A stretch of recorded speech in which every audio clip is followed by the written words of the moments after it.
Pathfinders, attention please.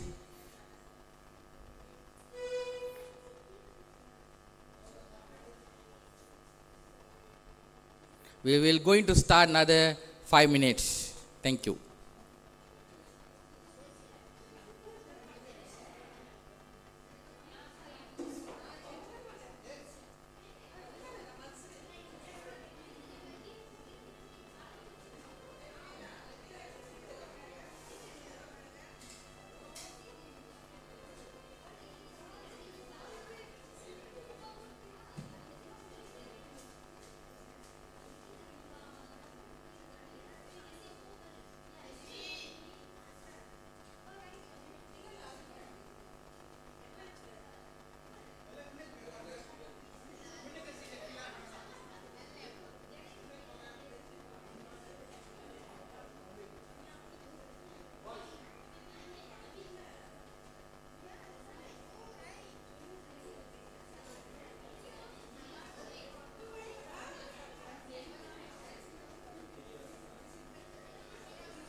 mic test 1 2 3 test. அனைவருக்கும் ஓய் நாள் வாழ்த்துக்கள். மறுபடியுமாக உங்களை கிளாப் வாரியாக பண்டிங் சர்ச் அனைவரையும் உங்கள் அன்போடு வரவேற்கிறோம். To warm welcome to Pr.Simon Pathfinder and also Pr.Simon Siew, warm welcome. And பண்டிங் சர்ச் சார்பாக மாஸ்டர் கைட் Pathfinder வந்திருக்கிறோம். அனைத்து கிளாப்பையும் நாங்கள் அன்போடு வரவேற்கிறோம். இந்த வேலையிலே நாம் ப்ரோக்ராமை ஆரம்பிக்க இருக்கிறோம். அதுக்கு முன்பதாக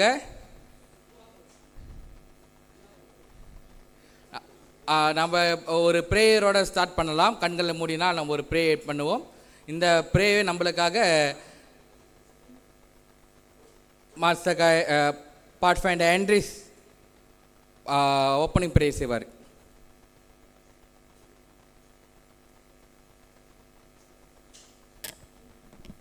Let's pray. Dear Heavenly Father, thank you for the wonderful, blessed Sabbath day you have given us today, Lord. Lord, today we have gathered here to learn something new today, Lord. Lord, please bless this program. Please guide the program, Lord. Please be with us throughout the program, Lord. Bless us, Lord. In the Lord Jesus' name I pray. Amen. ஜபத்துக்கு நன்றி. இந்த பாடலோட இந்த program start பண்ண இந்த பாடல் நம்மளுக்காக master காய் டெபரி அவர்கள் வழி நடத்துவார்கள். Like this. Okay.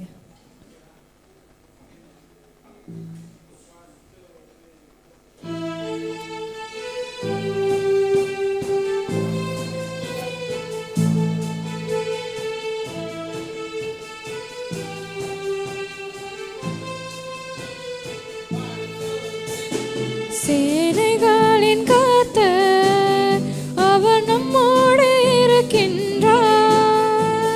சேனைகளின் கர்த்தர் அவர் நம்மோடு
Sekarang saya jemput Master Guide Alex Roy untuk bagi komen.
கண்களை மூடி தலைகளை தாழ்த்தியிருந்தால் ஜெபம் செய்வோம். பரிசுத்தர் பரிசுத்தர் பரிசுத்தர் என்று கொடான கொடி தேவ தூதர்களால் போற்றப்படும் தந்தையே, அப்பாவும் நாமத்திற்கு மகிமை உண்டாவதாக ராஜா.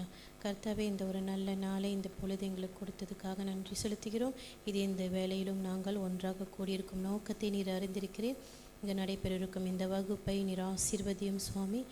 பாஸ்டர் மூலியமாக இருந்து, எங்களுடைய லீடர் மூலியமாக இருந்து ஒவ்வொரு காரியங்களும் நீர் வழி நடத்தி தாரும் ஆண்டவரே. நீர் எங்களோடு துணையாக இருப்பதற்காக நன்றி செலுத்துகிறோம் ஆண்டவரே. கேட்டவர்களும் கேட்க மறந்த காரியங்களும் பாதமடியில் வைக்கிறோம் சுவாமி.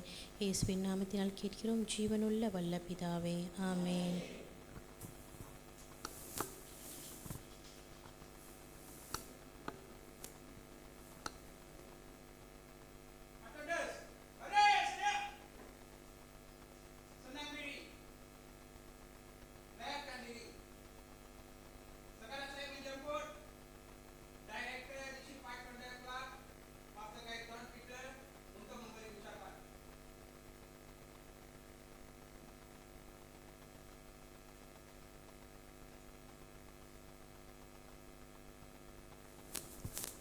Okay, dear Pathfinders, please be seated.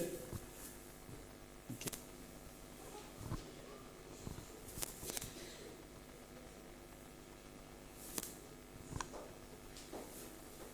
There are very few short announcements before we start our honor class, before I pass the mic to Pastor Simon or Master Guide Simon Siew. Okay, first and foremost, we welcome you to this wonderful Sabbath afternoon, to be with us and to get your honor earned. Okay? So before we start, make sure every participant register your name. Behind there, you have to sign in and sign out. Okay? So those names without signs, you are not eligible for your honor. That's the first requirement. So you have to be here throughout the honor class. Okay, that's the first thing. Secondly, when you go out later, there will be food served. Okay, light refreshments, so you can take it with you. Okay, and we need your full participation during the honor class. Okay, because the time that we are spending here is, I believe, is precious. Not because of Sabbath hours, not only because of Sabbath hours, but also because of our speaker today. Okay, I'd like to inform you all that tomorrow morning, Pastor Simon Siew is flying to China. He just recently came back from Indonesia. So, within this tight schedule, he still managed to find time to be with us. And he really happy to be with us. Okay. So, for the past 1 month, we have been communicating with Pastor so that today's event will become a successful one. Okay? So, we are here with one spirit. As Pathfinders, we want to learn new things. At the same time, what we learn, we will use it in our ministry. Okay? To empower the next generation of youths. Okay? I believe most of us here are leaders. So let us prepare our next generation for the ministry of God. Okay? Without further ado, I would like to meet the club directors just few minutes at the back. Okay? And I would like to invite Pastor, Master Guide Simon Siew. It's our pastor. And hopefully everyone enjoys the honor class. Okay? I believe every one of you has brought your notebook, your pen, your Bible with you, because there are going to be tests later. Okay, if you fail the test, you won't get your honor. No. Okay, so let us all arise. Just let us salute to our instructor for the day. Okay, Pathfinders, praise Siew.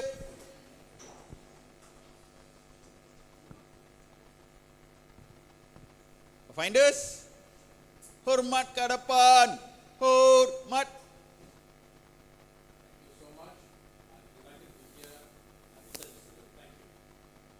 Undang pad. Okay, please be seated. Pastor, it's yours. Thank you.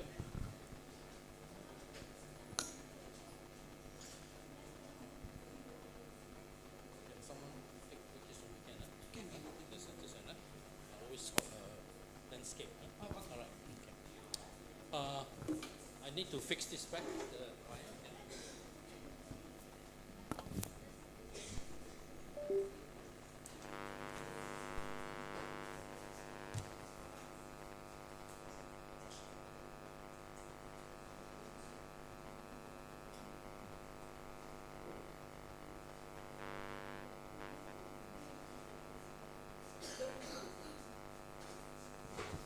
All right, good afternoon, everyone. Today, we are going to learn and honor that, oh, we just have some Pathfinder coming from another club, is it? What club is that? What? Oh, good, wonderful. We welcome those who have just come in, okay? All right, please be seated as soon as you can. Now, today, the honor you are earning, going to learn, it's called cryptography, okay? Can you say it together? Cryptography, all right? Cryptography, okay? Now, that's how the honor will look like when you get it. And I have to apologize because when Elder John Peter wrote to me and asked me, you have enough of the honor? I thought I have enough, but then I realized the one I have back in my house is the advanced one. So I only have, I think about 30 of this honor. So those of you cannot get it, you won't get it, or I will order new one from Thailand, right? Now, by the way, I have got two versions of the honor because this one was made in Cambodia and it was a little bit bigger, right? So you can decide you want the big one or the small one, but it is accepted. In fact, when I sell this to America, they are teaching in America, by the way, right? And they all like the big one. Okay, so in India, when they gave out, was also the big one, then you have the regular small one. So we will have to decide how this will be, all right? Okay, all right. Now, let me just tell you, this honor was created by me when I was serving in the Southeast Asia Union. I was a youth ministry director there for 15 years, and this you can see are all the countries where I'm still wearing SAUM because, you know, I don't belong to any particular union because I travel around. So that's why I'm still wearing my old uniform with all this, right? So this was created by me under the initiative of the youth department, right? And it was officially launched, right? It was Lancha, right? Officially launched in the year 2010. So this is 14 years old now since it was first. I think before that it was already taught in some club, but officially launched, okay, union-wide was at our Master Guide convention in Siem Reap. I don't know any one of you were there, but this was a fantastic Master Guide convention. Okay, there were so many. This is the second Southeast Asia Union Master Guide convention when I was still youth director, and you can see for yourself, all wearing A1, how beautiful it is. Right, this is from so many countries who were all there by the hotel. We had this 4-day, 3-night convention in this Siem Reap. So this was one of the nicest pictures we have. And this was a time where this honor was introduced. Right. Now, then later on, I also created the advanced honor. Now, to do the advanced, you have to do the basic. Now, the advanced is even more interesting. The advanced has a lot to do with numbers. And I can show you some sample of it later on. Right. It's a lot of number code. Right. Like for example, my name is Simon. So how do I say it in numbers? Okay. 19, 09, okay, 13, and then 15, and then 14, you see?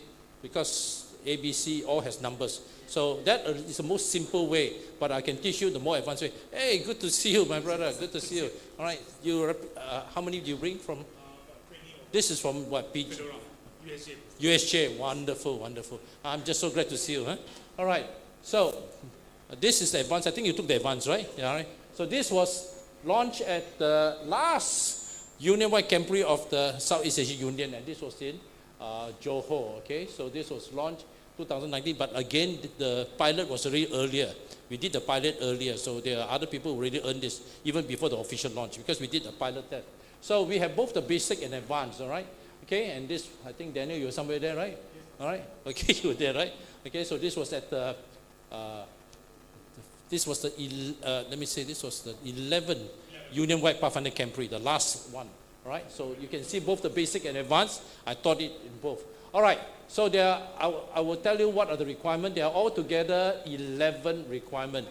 The most important requirement is that you know how to write in codes and know how to decipher, right, or decode it, right? Now, what do you mean by code? Code means that word you're using or that alphabet using is now in a symbolic form, okay? All right, so it is not what people think is the actual one. There is something hidden underneath it. So when we codify it or we make it into code or encode it, it becomes secret, okay? It becomes hidden. So that's the whole idea. Now, why would we do that? Now, even banks and all these things are encrypted, correct? You know, all the communication are encrypted to prevent third party from getting access to private information. Now, you will need it one day, I tell you. So I tell you what your learning skill is useful. Sometimes you need it to send a message to someone you do not want anybody to know. And hopefully you have trained the other person how to write in a particular code. Now, I have invented on my own, at least 10, okay, on my own. Some of them are so difficult to decipher, I can tell you. I'm what you call a code master, okay? My level is that of a code master because I've been doing this for 20 over years. This is my hobby ever since I was young. So I know all the code, Morse code, Braille code, I know every one of them, right? And I went further. I developed my own. Some of them are so advanced that even the code breakers say, wow, this is really quite complicated. Well, I thank God for the gift that I had, right? So this is my hobby and something I enjoy. All right, first question, all right? First question. What is cryptography and what is the difference between cryptography and another big word, steganography or steganography? Both are coded message or hidden message, all right? All right, hidden message. Now, what is the difference? All right, so first of all, let's look at the word cryptography and what it means, okay? Now, first of all, the word cryptography, please pay attention, right, is the art of concealing. That means you are hiding the original message. You do not want a third party to know because it is private, okay? And this is important. It may save life, right? And so you don't want the enemy to know. You do not want the muso to know. So this is very, very important, okay? All right, just to let you know. So this can be very, very useful. Now, it comes from two words, crypto, which means from the Latin word hidden, hidden or cover up, and from the word graphy, from the Latin word, actually that's from the Greek word, also graphos, writing. So secret writing. You understand? So what is cryptography? Secret writing. You're writing in a secret manner, right? You're writing in a secret manner. So that's really what it is, all right? Now, when you write it in a manner that is hidden, that is called a cipher, or sometimes we can call it a coded message. Cipher, okay? You will understand the word C-I-P-H-E-R. Can you see the word there? Cipher, all right? Here, this word here, cipher, okay? And I'll explain to you what is the meaning of cipher. So when something is in a cipher, it has been written in a coded way, all right? Now, let me give you an example. Here is the original message. What is the original message? Run away quickly, right?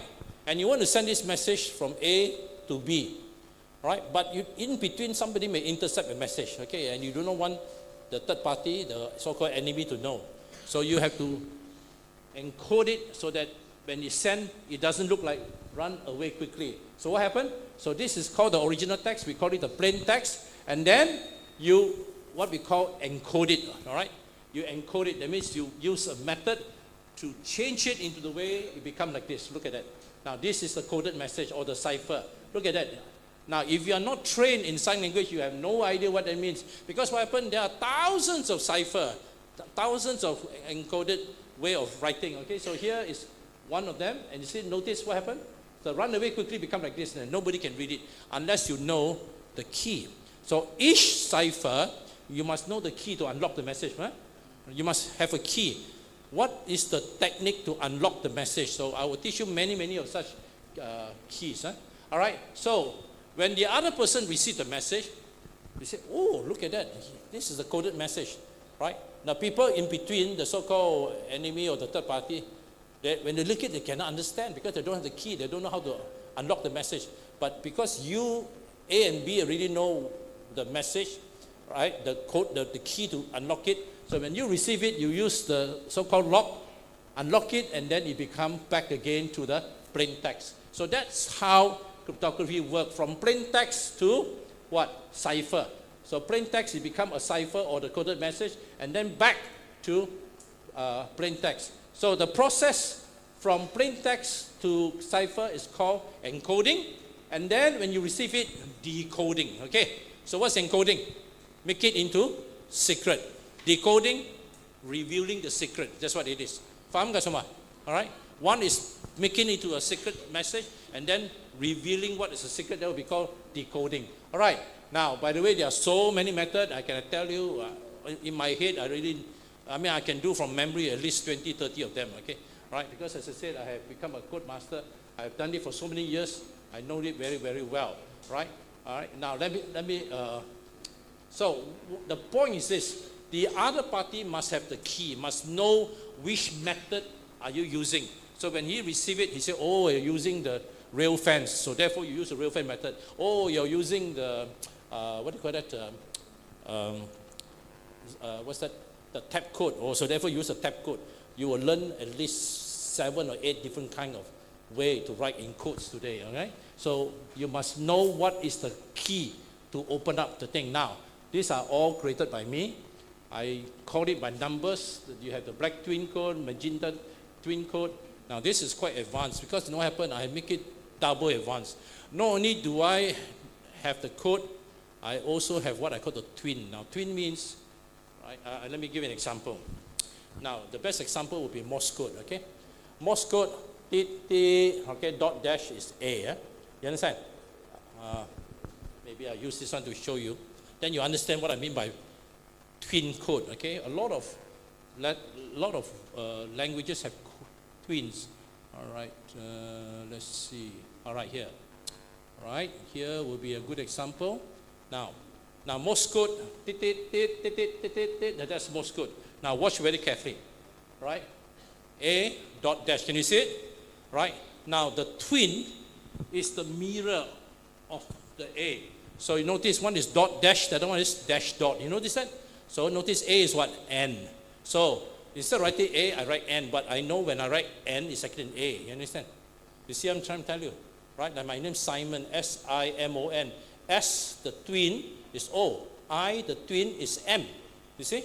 O, the twin is S, and then N, the twin is A. You see? Now, let me give you another. Look at the next one, okay? Without looking. The next one is B, right? The twin is J. Am I right? You see or not? Right? Can you see? This is B. How do you write B? Dash, dot, dot, dot, dot, right? And then J, dot, dash, dash, dash. Now, I'm not even looking. C has no twin. Now, there are 4 letters that has got no twin, okay? C, H, V, and Z has no twin. So C is dash, dot, dash, dot. Am I right? Okay, then D. Can you see D? The twin is W. Am I right? Yes. Dash, dot, dot, correct? And then, after that, dot, dash, dash. Correct or not? All right, so then you can see E is dot, and then the twin is T. Can you see? So that's why I force myself, for each one, I also know the twin. Now, same thing in semaphore. Do you know that also have twin? A, G, B, F. You notice that? C, E. Now, a lot of you are not aware. This is U, right? This is U, N. You see or not? So already you didn't realize that, oh, this has a twin. So therefore, when I write A, I'm actually talking about G. So when I talk about B, I'm actually talking about F if I use a twin for semaphore. All right? So anyway, this is just an example. Right now, by the way, you can see F dot dot dash dot, correct? And then the twin will be dash dash dot dash, right? And then after that, FG, dash dot dot, correct? And then U dot dot dash, correct? H dot dot dot dot, 4 dots, no twin, right? H. And then I dot dot, and then the twin is M dash dash, correct? And then IJ dot dash dash dash, twin B dash dot dot dot, correct? So far? Right, K, dash dot dash, and then twin dot dash dot R. You see that? So because I know one, I know the other. So this is what I say. When you reach this stage, you actually become a code master because you can see the twin. And when I write in twins, nobody know because first of all they don't know Morse code. Lagi I put it twin, so double encoding. You understand? Double encoding, making it even tougher.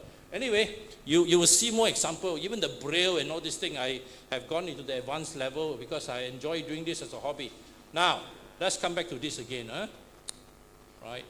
Okay, now these are all the example of the twin. All right. Difference. What is different about steganography? Now, this is very sophisticated. It's another way to conceal, to hide the message, but this is very sophisticated. Why? Because the way it's written, you don't even know it is a hidden message because you look at it, look normal. All right? It look normal. In other words, there's a normal surface, but underneath there's a message. Where in cryptography, one look at the message, you know it's cryptography. Why? It's all jumbled up. You see it all jumbled up. Can you see it now? Run away quickly, become HVD. Just by looking at this, you know it's cryptography, correct? It's hidden message. But when you come to steganography, this is very, very incredible.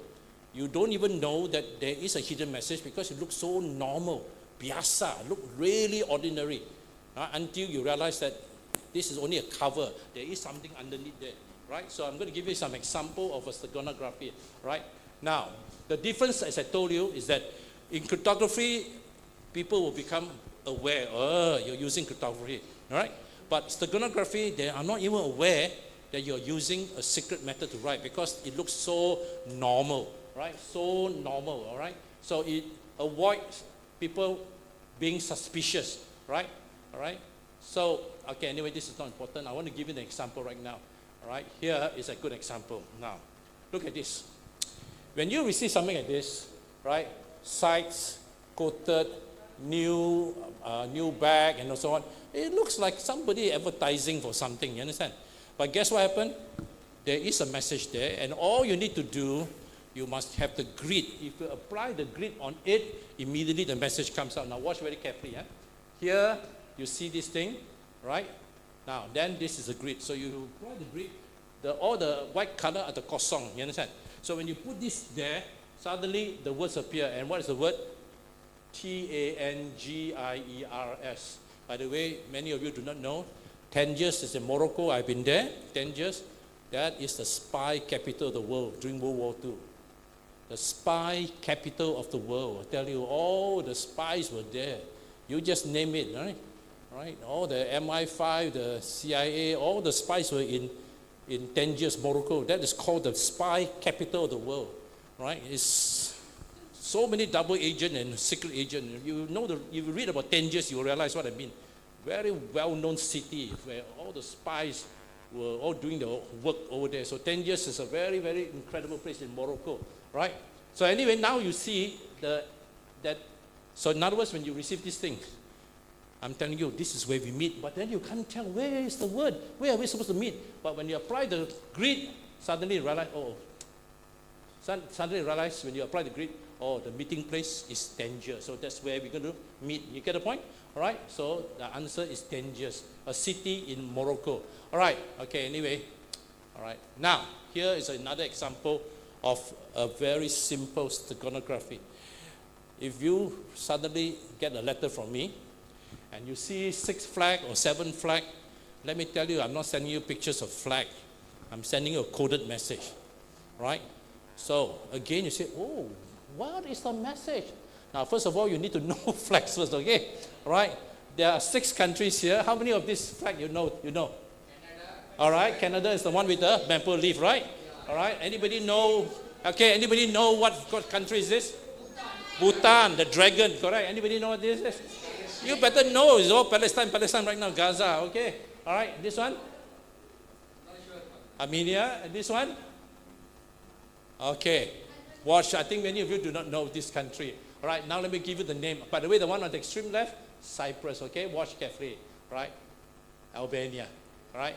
Armenia, Palestine, Bhutan. Now, when you receive this message, by the way, this is my own idea, okay? First thing, what are the countries? You must know what are the countries. Second thing, know what are the capital, because that's where the coded message is. So you need to know the capital. Cyprus is Nicosia, Canada is Ottawa, and so on, okay? Now watch carefully. Now you know the capital, all right? So Nicosia, Cyprus, Ottawa, Canada, Tirana is Albania, and technically speaking, Palestine, the capital is East Jerusalem. They start with E, all right? Bhutan, Thimphu, okay? And Armenia is Yerevan. Now, guess what happened? The first letter of each capital is the coded message. You put it together, you get the coded message. Watch carefully. So now, you have Nicosia, Ottawa, Tirana, Yerevan, East Jerusalem, and Thimphu. So remove all the unnecessary, like Nicosia, the ICO, no need, you only need the first letter N. So what do you have? NOT, Y-E-T. What is the message? Not yet. That's what I'm telling you. I'm telling you, not yet. Okay, you still got to wait. So, I send you a postcard with 6 colors. 6 flags. But actually, I'm telling you the message is not yet. Okay, this is not the time for you to send the thing. You understand? You see, this is the chronography. Nobody will know. Nobody would. It looks so innocent, yes or not? So innocent. You sending me 6 flags. How would I know that there was a message behind the 6 flag? And what's the message again? Know the name of the flag, know the capital of the country, and then the first letter put together, and lo and behold, and the message is not yet. Got it? Now that is an excellent example of steganography. You understand what I'm saying? Right? Now, so message not yet. Okay? Now here is a very good example of a spy, real spy, World War II, and she was working for the Japanese in America, so she was she was an agent for Japan. So she's known as the doll lady, because why? She was selling dolls. Doll, Barbie doll, that kind of thing. So she was selling doll, but and then she'll be sending messages to Japan, so-called ordering dolls, but all her orders sent to Japan looks like a normal message. I want to order how many dolls and so on, but within that, the Japanese know there is a hidden message, and they were able to find out where is the hidden, put it together, and then the message is this. You understand? So it looked like an ordinary message until someone discovered this lady known as the doll woman. Now, by the way, that's a shop. That's an actual shop before she went to prison, okay, before she was arrested, right, sent to jail for being a spy for the Japanese, right? Okay, now watch carefully. This was a message that was intercepted by now this one, by the way, crypto analysts, you understand, they are very smart. They are very smart. They have a lot of machine to so-called crunch and to be able to detect what code is it. And look at this message. It looks like, I will still catch up with my correspondent. And it's like normal message, writing to someone in Japan, shop ordering dolls and so on. But actually within this message, there was a hidden message. And the Japanese knew that it was talking about, sorry, I didn't have the one. Yeah, I have just secured information on an aircraft carrier warship, right? And that is the warship she was talking about. She is telling the Japanese, there is a warship coming your way. And those guys, right, their submarine are waiting to bomb this, you understand? So this lady was doing a terrible thing, you understand? A lot of ships were bombed as a result of all this, she was spying for the Japanese. So I tell you, this lady, she was working for the Japanese, okay? All right, so that, as I said, looked like a normal message. Looked so normal, but there was a hidden message within this, right? Now, I'm not sure what code they used, okay? So I can't tell you what was because I don't have the key for this message. But when it was intercepted, they were able to decipher, and they realized this is the actual message. I found information on an aircraft carrier warship, all right? And this is the one they were talking about, all right? The Saratoga. Interesting. All right. So now, this you already know. So what is encryption? Encryption simply means from the plain text, you put it into code. That's called encryption. You understand? Encrypt it so it becomes secret. What is decryption? Once you receive the hidden message, you unravel or you unlock the message, okay, back to the normal text. All right? What is a plain text? The normal text. What is cipher? The hidden text. Got it? And finally, what is cryptanalysis now? That one is no joke. The art of cracking the hidden message. And I tell you, usually these people are top mathematicians. You have to apply all kinds of mathematical method to crack. Really, you have to be super brainy to be a member of the cryptanalysis group. You have to be very, very smart. Because they have different methods to crunch the thing and to be able to find out which method you use to do that, right? So, coming back again, encryption is changing the plain text into a cipher, into the hidden message. So, you use a code. So, the ordinary message, you encrypt it, it becomes a cipher, the hidden. And when you receive the hidden, you want to unlock what's the message, and that's called decryption, right? Decryption or decoding, and you're back to the normal text again, all right? So that's really what it is. Now, cryptanalysis is the process of deciphering coded message. First of all, find out what was the key that was used, which key. Now, you know how they do it? Let me tell you, I have a friend, who, when he found out I was doing crypto, you know, this is so interesting. This guy, his name is Donald, I forgot his full name now. When he found out I was doing cryptography honor on YouTube, he wrote to me and he was so excited. He said, wow, so I can't believe that now Pathfinder has got a cryptography honor, because for years I wanted to do it, you know. And he's retired, but I found that guy, he is a Siew. I tell you, he is even more, he is at a higher level than me. He is a much higher level to me. That guy, he's also childhood hobby. He is such a much higher level to me. But we enjoy corresponding with each other, right? And he appreciated the fact I was doing this honor. And then he showed me that how, I said, well, he is involved in crypto analysis. That guy is really good. That guy called Donald something, he's retired, but he is really, really good. And he told me what they look for in a message. They look for what we call frequency analysis. When something keep repeating, that's the one that pick it up. And then they try to decide, why does this thing appear more than once? And it's called frequency analysis, you understand? So when anything appear more than once, immediately that could be part of the key. So, wow, I tell you, that guy is good. Right? And by the way, he sent me a whole bunch of books. One box of books on encoding and decoding, and that guy is really good. Right? I was hoping to meet him this year at the Campree, but in the end I couldn't find the ticket. Run out of ticket, you know, so I didn't go. You didn't go, so huh? All right. But our good friend Simon, what's his name? Simon Kumar went, huh? Oh, I'm glad. Okay, we'll talk about that afterwards. All right. Okay. Now, the word cipher. Now you need to know this. What is cipher and where this will come from? You'll be surprised. It's actually an Arabic word. Cipher is an Arabic word which means zero or kosong. All right, and that's how it's written in Arabic. All right, cipher. All right, that's how it's written. Actually, cipher means zero. You make it into a zero. That's what it means. Right? You empty it. That's what it means. To cipher means, right? You empty it to the point that nobody even know there is something there. So that's what it means by cipher. It's from the word cipher, which is a Arabic word for empty or zero. You got it? All right. Anyway, this is all theory. The most important thing in this honor is the practical. All right. Okay. So this is just the theory part. All right. Now this one you have to do. Now unfortunately, this was a mistake. I forgot that by right all of you are supposed to make a skittel. So on your own, when you go back, you please make one. It's very simple. What is a skittel? One of the oldest way to write a secret message. You know how? Watch carefully. You see, it's like this. You have a hole or cylinder. All right? Now try to understand this. Look carefully. Here you've got a cylinder. All right?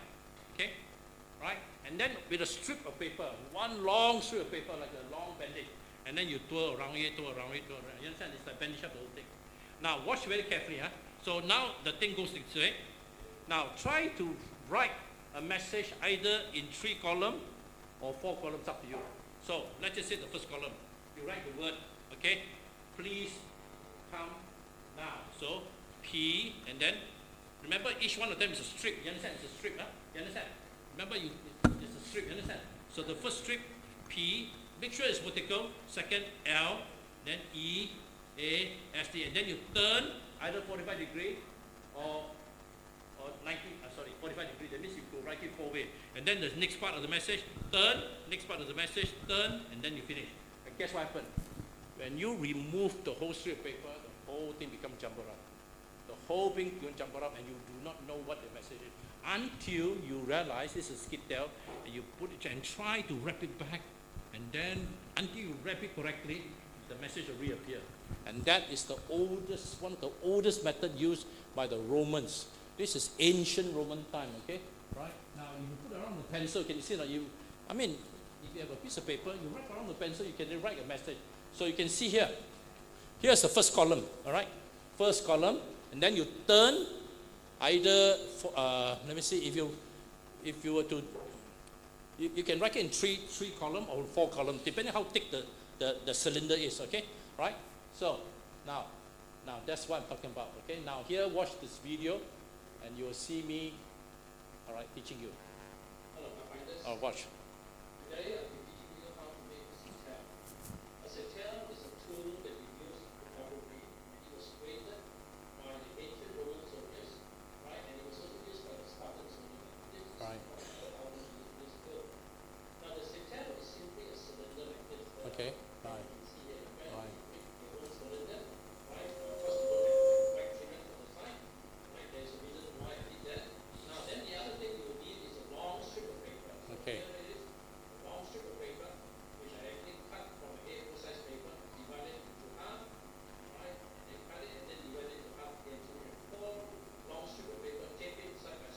Like a bandage, huh? Now what I've also done is that I've actually draw a black line on the sides of the paper. Make it easier to see. Contrast purposes, so you can see it easier. Because when you wrap around, it's hard to see, you know, the bands. You will need is tape. So make sure you have the tape dispenser here because you need tape.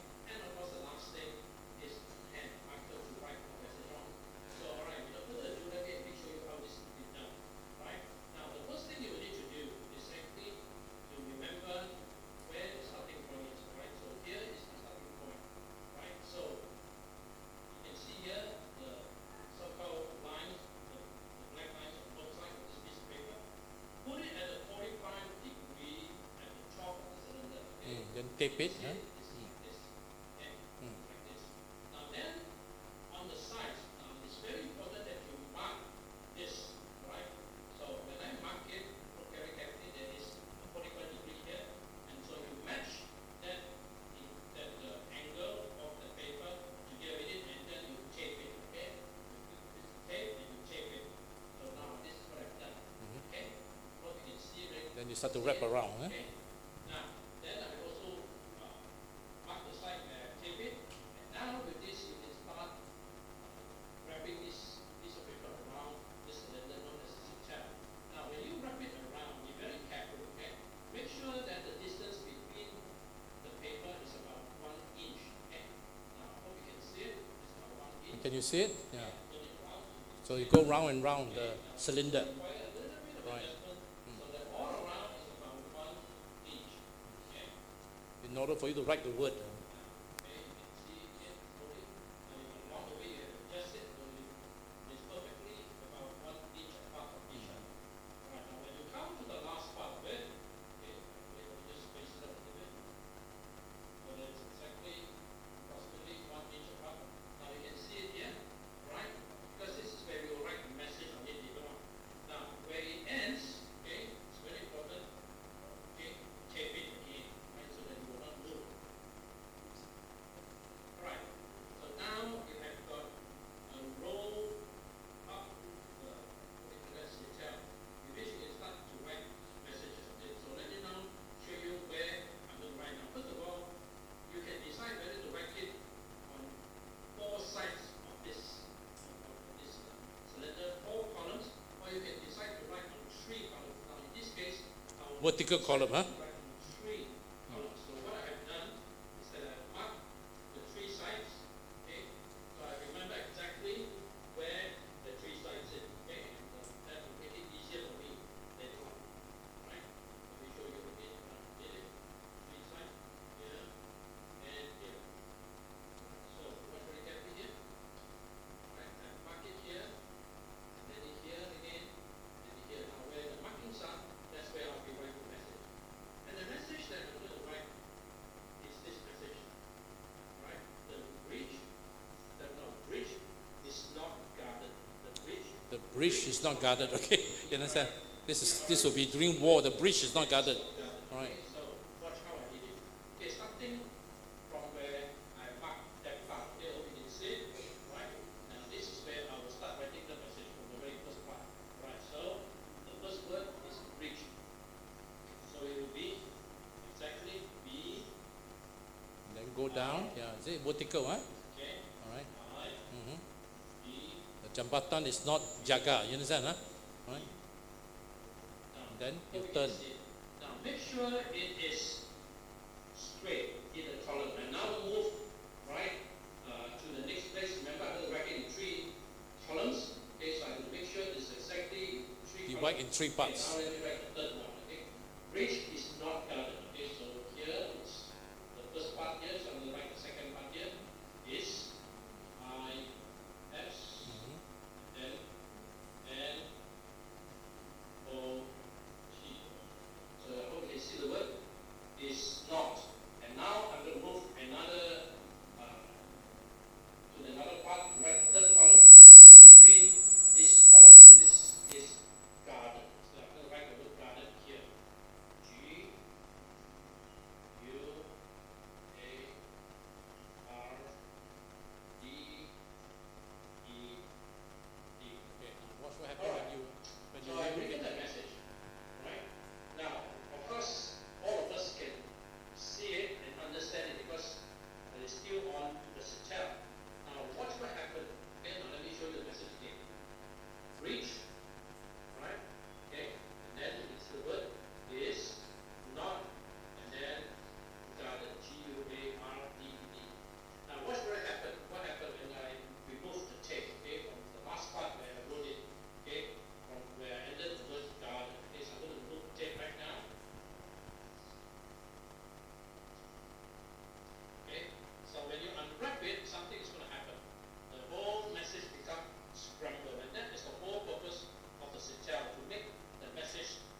encode your message. Now I have Okay, now watch carefully. this whole piece of paper. And so what you have right now, as you can see here, is a totally what I call unintelligible message. See, you can't read it. You can't read it. Because the message is entirely scrambled. Nobody can read a message like this. Okay. Scrambled. Yeah. So anyone getting this piece of paper will have no idea what that secret message is. Right? You see how smart it is? The bridge is not guarded, has become gibberish. Right? Totally gibberish. So what happened? When the other party received this strip of paper, he must have the same identical cylinder like this. He must have the same identical Same cylinder. size, you understand? Same marking. size. So we know exactly where the starting point to put back that piece of paper in order to unravel the message. So I'm going to do that right now. So as you can see, this was the starting point with the two markings here, right? And the place where you can see that slash sign, which is at a 45 degree, and it must match this line exactly. So I take it back, right? This should be correct now. Now, as you can see here again, the so-called angle here, and then this will require a little bit of effort. Okay, so wrap it very slowly back to it to see whether you can read the message, see whether the message comes up. No. Remember, it has to be 1 inch apart. So I'm going to do it right now. Yeah, I can see the message right now. Okay, that means I've got it correct. And I can actually see the message. Okay, okay, let me finish it. You can All right. see Now the message reappear again. Can you see it? The message reappear again. The message is the bridge is not guarded. Okay, so now You all got the idea how to do this? You got the idea, all of you? Right? Okay. Right. So that is known, let me come back again. This is known as a skittle, all right? Skittle. And it's a very ancient way of writing. Now, in the Roman time, they wrap it around their legs, you understand, like a thick bandage around the leg, all right? So you don't even know there's actually a hidden message. So this is a very ancient method of writing a so-called secret message. All right, now, a very interesting story. Now, anybody who study cryptography will learn about the famous Enigma machine, right? Wow, I tell you, if only you learn the history of Enigma, you realize the German during World War I and World War II, they were so brilliant. They came up with a machine where each time you type, the alphabet changes because there are 3 rotary things there. You type A, you'll become something else. Type the second time A, you'll be something else. Now you have to see the video to understand what I'm talking about. So the Enigma machine was probably the most famous of the machine created, right? Where each time you type a letter, it becomes a different letter, right? Because the rotary keep changing. There are 3 rotary wheels there. Now that's how the Enigma machine. Now by the way, if you own one of these, you're rich, man. This is very sought after and it's a collector item, right? Because there are so few left around the world, right? This is the famous Enigma machine, and you can see the rotary there. After that, you see a close-up. This was actually invented during World War I by the Germans. They are very smart, and this is the guy, all right? He invented it, Arthur Scherbius, all right? End of World War I, all right? He is a very smart fella to invent it. Now, watch this video, right, to understand the incredible story of the Enigma. Watch, huh? Right? Watch this video. Since the mid-1930s, all the German armed forces and intelligence departments had adopted a standard machine for encoding their messages. Right. The Germans were so smart. The cipher machine E, better known as Enigma. This is how it looked like. There are 3 rotary wheels there. It was developed in the early 1920s as a handy tool for So each time you type, it comes out different. Eh? messages secret. Very sophisticated. Powered by battery, and its encoded messages were transmitted in Morse code to be decoded on a second Enigma machine at the receiving end. The critical element of the machine was 3 rotors, No. which could be set These to are the one. scramble the message in a way which could only be unscrambled by another machine with the same settings. That's why every time you type, the Rotors alphabet could be changes. placed and set differently.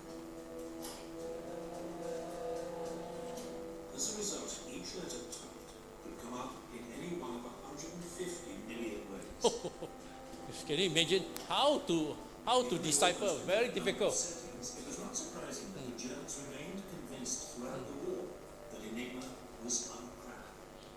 Yes. And that's how the German was so It was the confident. Poles who took the first steps in solving this baffling puzzle.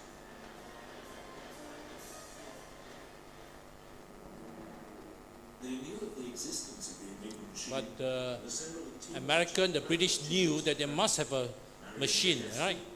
And then later on, Jesse Rajitsky the Polish people were the one who and Henry worked together to try to crack it, and I'll tell you the story afterward. But the team could not decipher messages without knowing the internal wiring of the rotors. The solution was supplied by French intelligence, which sent its Polish allies material gathered by a spy in the German army's cipher department. Amongst this was an Enigma manual.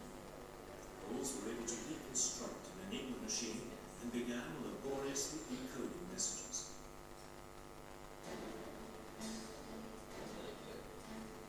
By July 1939, Hitler was sounding increasingly threatening towards Poland. Britain and France had promised to come to its aid. It was clear that war was coming. So intelligence officers from the three allies met in Warsaw. Okay, anyway, watch. These were the three gentlemen, the Polish. They are very smart, no? Poland, okay? They were the first three who worked very hard at trying to crack it, and they set the pace. But unfortunately, then the German invaded Poland, and then they were arrested, okay? But after that, before that, somehow their work was already passed on to the British. So that helps, all right? That helps. Now, the real victory came when they captured a submarine, okay? The British captured a submarine, the U-boat of the German, and when they captured the U-boat, they found the manual, the secret book, and that helped. And later on, they also found an Enigma machine, and it was because of the code book and the Enigma machine, finally, it was cracked. But it was actually all thanks to this man, Alan Turing, who's considered the father of the modern computer. Yes, he is actually considered the father of the modern computer. Today, if you go to Britain, the UK, the $5 pound note, you see his picture there, all right? All right? That's Alan Turing, the father of the, because he's the one who created the machine, right? The machine to run through, because now that he know how it works, they were able to finally crack the message. I tell you, so this Turing machine is actually the prototype of the modern computers. Many of you do not know. Actually, that's how the idea of the modern computer came about. So today, people still think that if not for the Turing machine, the modern computer would not have been invented. All right. But anyway, okay, you see, look at how it was in the early days. Those big giant computers. All right. Okay. But as I told you, the way they were able to crack it was actually due to a lot of lucky things. They captured the submarine. Inside, they found the coded book, the manual, and later on, they also found the machine. Right? And that's how they finally figured out. But even that, you still need a very smart person, which was Alan Turing and his group. They finally found a way how to crack the Enigma. So that was the most sophisticated coding machine ever created, I can tell you. All right, now, here's another interesting thing, again come from war. During the war, World War II, a very interesting thing started. The American came up with a way to send message that the Japanese would not be able to understand. You know what they did? So the American thought, okay, we have Native Americans, you understand? Or they call it Native Indians, right? You know the Red Indians? They, like the Navajo Indian, the Cherokee Indian, their language, only a few people know the language, you understand? So when they talk, it's like chicken and duck talking, you understand? You don't know what they're talking about. Only a few people within the community will understand their language. And then suddenly the Americans say, wow, we can use these people to be code talkers. Meaning to say, if this person was A, and then a B, and when you send a message, you send a message in their language, you understand? Nobody outside of America, outside of the the Red Indian community, will understand. There are only a few people who know the language. There was no book, no dictionary on their language. All right, so now this is what we call the wind talkers or the code talkers, okay? I mean, they were, because when they talk, that's why they call it wind talkers, right? Now, the code talkers, now these are the original ones, the Navajo Indian, right? This was the famous one, all right? And they were used to train, to speak, to send message from A to B. So on the other side, that person also is a code talker, same kind of language. Nobody outside the community will know, you understand? So when the Japanese listen, they say, what on earth is this? They intercept message, they cannot catch the idea at all.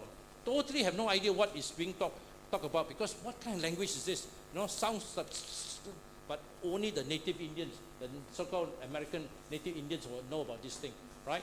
Now you can see here's a very good example, right? The American with the one on the left, that one is a native Indian, all right? And they were considered so valuable that no code talker ever walk alone. There's always a bodyguard, you understand?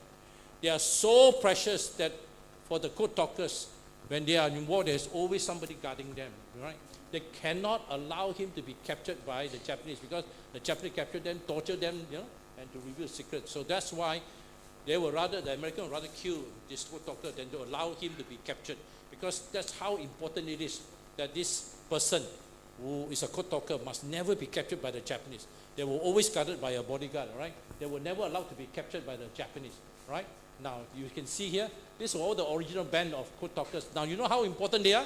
I want to tell you how important they are, all right? Look at what this person said. This is a major Harvard corner who was a signal officer. And what he said, were it not for the Navajo, okay, the Marines would never have taken Iwo Jima. Iwo Jima is an island near Japan.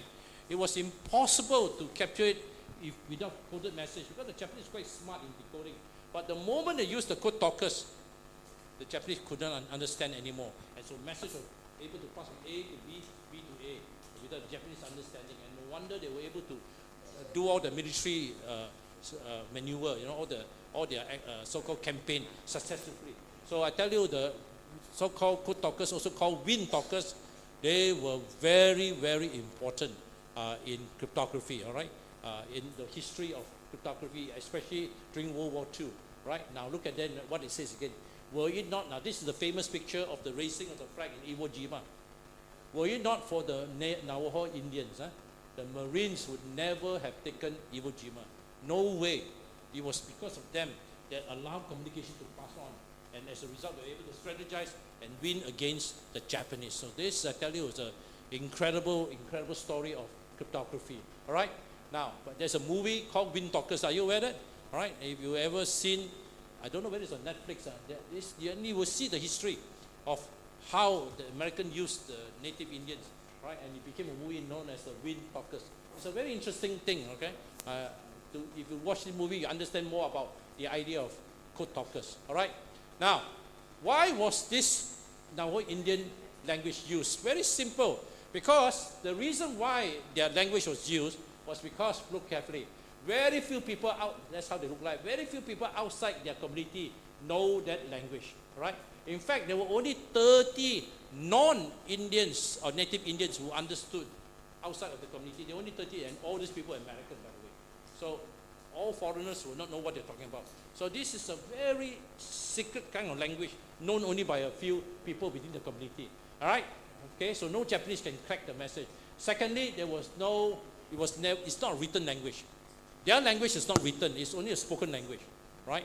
So that's why all the messages were oral, you understand?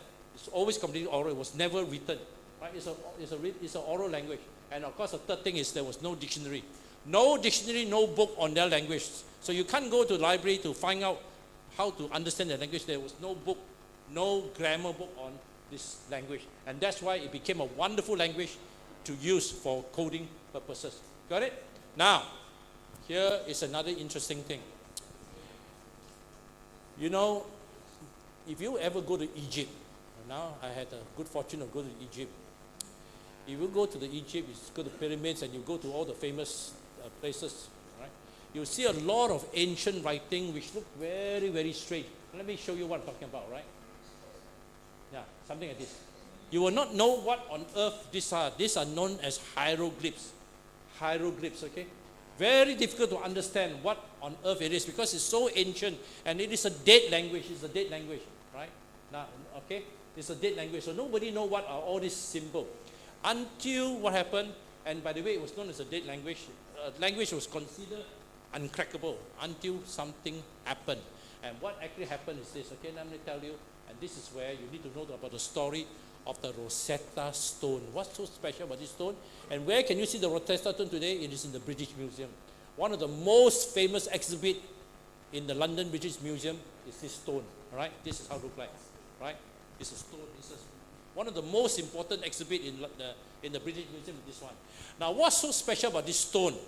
You see, during the time of Napoleon, when he was going to Egypt, all right, during a conquest, the soldiers that were going in, all right, they were trying to dig a trench, and in the process of digging something, hit something very hard, and they discovered a stone, right? And then to their amazement, that stone had secret, had something written on it, all right?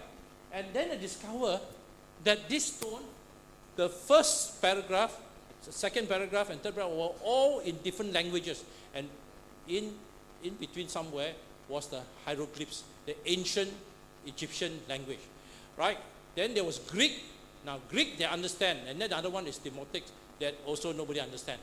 So as a result of one language which is known, which is Greek, you understand? They were able from Greek to try to guess what the hieroglyph means, and that's how, as a result, hieroglyphs was finally unlocked. You understand? You understand? From a known language to unlock an unknown language. Okay, now let me explain again. All right, now see, this was the Rosetta Stone when it was discovered, and it was this guy, right? Now watch carefully, look carefully. You see now, the one on top, all right? I can't remember. Let me see. The first one on top is hieroglyphs. Middle one is Demotic, and the bottom is Greek. Now Greek, people still know Greek. Now it was the known that you were able to decipher the unknown. You understand? So by looking at it, then they tried to figure out what the second and the third paragraph. So Demotic language became known, and hieroglyphs, which was very, very difficult to understand, became known. Right? So it was because of this famous stone that the ancient language became alive again. So now today we all know. Look at this strange bird and all these things. All right, which is equivalent to A, B, and so on. Right? And this was the guy, tremendous fella. All right, Thomas Young. Right? English physicists will first discover that we can use the known language to try to understand the unknown, right? He was one of the very first one who understood the importance of this stone, right? But the one who succeeded to fully understand hieroglyphs was this famous guy, all right, Francois Champollion, a French guy who was a real linguist, real language expert. He knew Greek so well, and he knew that from the ancient Greek, you will be able to understand what the top and the first and the second language means. And it was through him, this Francois Champollion, right? Finally, hieroglyphs became a known language. And today, those Egyptologists, when they go to the pyramids, the tomb, all right, when they see all those things, they know who's buried there, why, who was he, and so on. The ancient language has become alive, all because of the famous Rosetta Stone. Now you can see, this is the Rosetta Stone. So now we know what each of the characters represent, right? Sometimes represent the alphabet, sometimes represent the meaning, right? A full word by itself, right? Without the Rosetta Stone, the hieroglyphs, the ancient Egyptian writing will still be unknown, right? Nobody will understand what the hieroglyphs are, right? Now, we are coming quite close towards the end of the theory, then we go to the practical. That's where you'll find it very interesting. Bible also have codes. You know that, right? Because what happened in the book of Revelation and Daniel, when they talk about the bear, it's not really a bear. It represents the kingdom, right? Correct or not? When they talk about the dragon, it's not a dragon. It represents the devil. You understand? So even in the Bible, we find coded symbols, right? So I think most of us who are in the church, you will immediately know some of these very important symbols or coded symbols. Like for example, the dragon represents Satan, correct? Represents Satan and the angels in Revelation 12. Okay, what does the beast represent? Kingdoms or nation, right? So when they say a beast came out from the sea, a new nation came out from the sea. That's, if you read the Bible, you will finally understand each of them represents something. Right? For example, what does a lion represent? The kingdom of Babylon, all right? Babylon. Okay? Lion was definitely Babylon. And then the bear, Medo-Persia. We walk like this. He will walk in the limb. Medes and Persia, right? So it was the bear. The bear represent Medo-Persia, the Medes and Persian. And then the leopard represent Greece, all right? And then, of course, finally you have you have the serpent, Satan also, and what else? Wolf, of course, Jesus used the wolf. We wear the wolf. These are disguised, a wolf in sheep clothing. You understand? A disguised enemy. You understand? Right? He openly looked like so innocent, but actually is a satanic agency. Right? And then in the Bible also you have the ram, all right, which actually represent Middle Persia, and the goat represent Greece. So in the Bible we also have symbols, right? But like I said, if you do know the Bible, you would have thought it's really talking about goat, but it represents something. So again, cryptography is actually being used. Now, by the way, this is where I was hoping to have a blackboard, whiteboard. But anyway, try to understand this. When I was in Turkey, I discovered something so incredible, so incredible. You know the symbol of the fish has been used to describe Christianity. You know about that, right? All right. You know this symbol like that, all right? You understand? Now watch very carefully. I wish I can draw it somehow. How do I draw it on the whiteboard? On this? Let me see. Oh, how do I?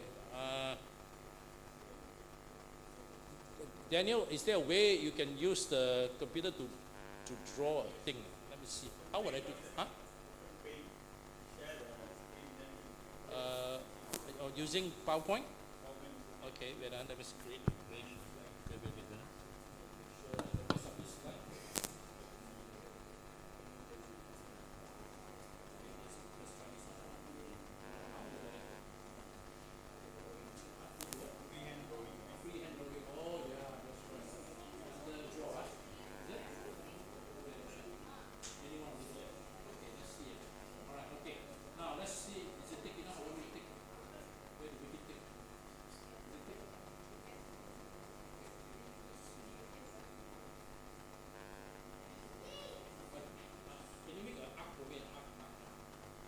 Now, when you notice something, let me tell you a story. I was so shocked to find it. In the ancient time, a Christian will know another Christian secret because the fish logo was so related to Christian. Now, it was very dangerous in the time of the world because it was being distributed. So they were very careful not to reveal their Christian. That's the time of the world persecution. So what happened? If I were to meet I'm not sure whether this guy is a Christian or whether this guy is a Roman looking but then somehow I had the idea he could be a Christian. So what happened? Now remember we are straight with the couple of become my friend. Just sort of make just sort of like stand on the tool to see whether he's a Christian. You know what happened? Watch carefully on the floor, on the wall. I just draw a mark at that, you understand? Draw a mark. You understand what I'm saying? You draw a mark at that. Now, this guy, if he is a Christian, immediately you know what I'm trying to tell you. And if you are Christian, first happen, what happened this way, he will do it the other way. And become a fish. Get the point? We're not trying to tell you what happened. It's like this. Instead, when we see the ark, if you are a Christian, that way you also draw the water and become a fish. You understand? Become a fish already. So that completes the fish logo. And so immediately, become what we become a fish. That's how the ancient was able to so-called protect that simply because of the thing. I was so shocked to hear about the story when I was studying discovered because I saw this symbol and all the whole truth. Okay, now draw the other one from maybe. Alright. From this part here, the drawing and we become a fish. Okay, so you can see the up here, alright? Oh yeah, that's the point. Alright. So the person on the other side, okay, alright. Yeah, get the point. So I know this guy is a Christian, I know he's a Christian. Alright? Okay. So if you just go like this, if the other guy goes the other way, and this is telling me, so then you know that that person is a Christian, and that's how they were able to protect themselves. You get the point? So again, you see, even in the Roman time, the Christians were using code to protect themselves. You get the point? So I was so surprised to learn about this story when I was in Turkey, to hear about this very interesting story. You understand what I'm saying, huh? Because the symbol of the fish, the fish represent Christianity, okay? All right. Now, by the way, you also know the horns. What does the horn represent? King or kingdoms, correct or not? King or kingdoms. Now, this is all if you know the Bible, you will know about the meaning behind this thing. All right, now is where we have to learn coding. Now, listen carefully, Pathfinders.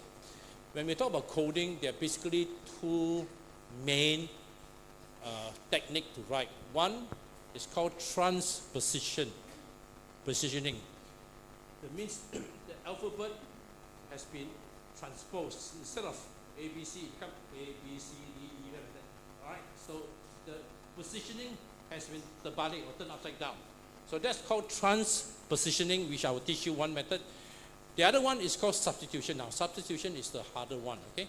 Substitution is that just like a symbol represents something, okay? Now, instead of this one, like for example, dot dash is second A. Now, that's substitution, right? Dot dash is second A. Now, you wouldn't know. Now, let me give you a good example of substitution, okay?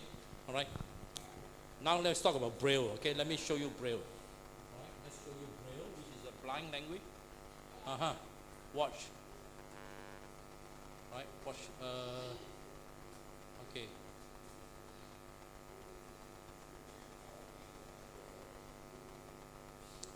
Okay, watch. Now, unless you know Braille, you wouldn't know. Okay. You won't even know what alphabet this is. What is 2, 3, 4, 5? What on earth is 2, 3, 4, 5? Huh? What is 2, 3, 4, 5? 2, 3, 4, 5. What is that? Letter T for tango. You see the point? I know because I know Braille. So again, right? Now, by the way, that's how Braille is written. 2, you see there are 1, 2, 3, 4, 5, 6. But when it's 2 and 3 and 4 and 5 is embossed. That means the word, what you call it, the little cell, it poke up, you understand? Huh? It's like, you can feel it. You see the blind people feel it, you understand? Right? So when they feel 2, 3, 4, 5, they know it's the letter T. Now let me show you another one. Right? Here's another one. 1, 2, 3, what? 1, 2, 3, 6. 1, 2, 3, 6. What would that be? Blue Valley. So this will be a letter V, Victor. Am I right? You see the point? As I said, because I know Braille, so I'm able to decode. So if I were to write a message using the numbers this way, unless you know Braille, you wouldn't know that I'm using substitution code. Instead of using the normal alphabet, I'm using numbers, right? And by the way, there are so many number methods. So here is just one of them. Now here's another one. Okay, one is 1, 2, 4, 1, 2, 4, 5. 1, 2, 4, 5. Letter G. 1, 2, 4, 5. See whether I'm correct? Am I G? See? You see, I told you I don't make mistakes because I know this by heart. Okay, I know this by heart. Because Braille. Okay, all right, all right. Look at what is 1, 2, 3. 1, 2, 3. 1, 2, 3. 1, 2, 3. The letter B, blue. Okay, bravo. Hey, 1. Oh, sorry. 1, 2 is blue. Right? I don't know why I didn't see that. You know, by the way, you may not know this. I have a problem with eyesight. Sometimes I cannot see because glaucoma. Sometimes part of the picture is missing. So that's why just now I didn't see it. You'll be surprised. Only second time only I saw it. So when I taught this the other day, I had the same problem. Only second time I saw it. You understand? So 1, 2, and 3. 1, 2 is B. There was a 3. For some reason, I don't know why I didn't quite see. I thought I saw it, but I didn't really quite see it until the second time. So that is actually a L, Lima. All right. Now let's see. I don't make the same mistake again. Okay. 1, 5. 1 and 5. What would that be? The letter E for echo. If I remember well, it should be letter E, echo. E. See the point? Right? Next one. Right? 1, 3, 4, 5. 1, 3, 4, 5. 1, 3, 4, 5. That will be D, N. The letter N for November. N for November. You see the point? Right? As I say, this is using substitution code. Right? Now, first of all, you need to know Braille first, okay? But then, instead of writing Braille this way, I convert into numbers. Now, here is the interesting thing. You know how I make it so interesting? Listen carefully. In cryptography, when you are at the higher level, you do not make things so simple because it's too easy to know. So what I do, instead of 1, 2, 3, 4, 5, and I can actually write it at 5, 3, 1, 4. It's still the same thing. You know why? As long as the numbers are there, I can put it back and I know what alphabet it is. So 1, 3, 4, 5 can be written as 4, 1, 3, 5. I can write it as 4, 5, 3, 1. I can write as 1534, you understand? As long as the 4 numbers are there, you understand? You get the point? So that's the wonderful thing about Braille. As long as the 4 numbers are there, you put it back, you will know what letter it is. You get the point? Now let's just show you again another one. 1, 3, 4, 5. I can write it as what? 1, 4, 5, 3. Or I can write it as 5, 4, 3, 1. I can write it as 5, 1, 3, 4. You understand? So many ways of writing it. It doesn't matter because I know it's Braille. I put the numbers back into thing, immediately the message will come back again.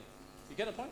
Right? So no matter how you put it, I will know what it is. Because okay, watch. Important thing is to put the 1. You see, there was a 5, so you put the 5 there. All right, you put a 4 there, and then you already know this is actually the letter N. All right, but before that, you must know Braille first. Okay, all right, you must know Braille. Now, let me teach you a very interesting one. Now, how many of you know your International Phonetic Alphabet? Alpha, Bravo, Charlie. You all know this thing? How many of you do not know? Put up your hand. If you don't know, put up your hand. A for Alpha, B for Bravo. Who do not know? Hands up. All right, now is a good time for you to learn because, you know the one? Alpha, Bravo, Charlie. Now, you know why? From there, you will learn a code. Okay, let me show you what I'm talking about. All right, watch. Okay.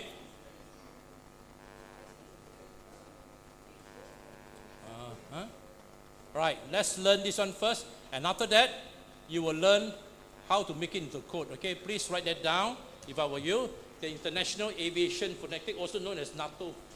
This is used by pilot and police and army, right? By the way, do you know why they created this international alphabet?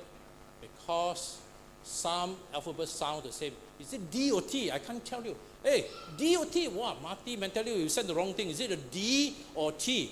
M or N? You get the point? You cannot tell the difference. You see the point? Right? So there are some alphabets that sound similar.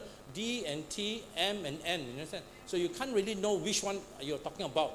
You get the point? So that's why this is created. Now watch. A, by the way, many of you should know, is what? Alpha. Everybody say together. Alpha. A is Alpha. B, Bravo. C is Charlie. D is Delta. E is Echo. F is Foxtrot. And then G is Golf. And then H is Hotel. I is India. All right. J is Juliet. K is Kilo. Got it? L is Lima. M is Mike. N is November.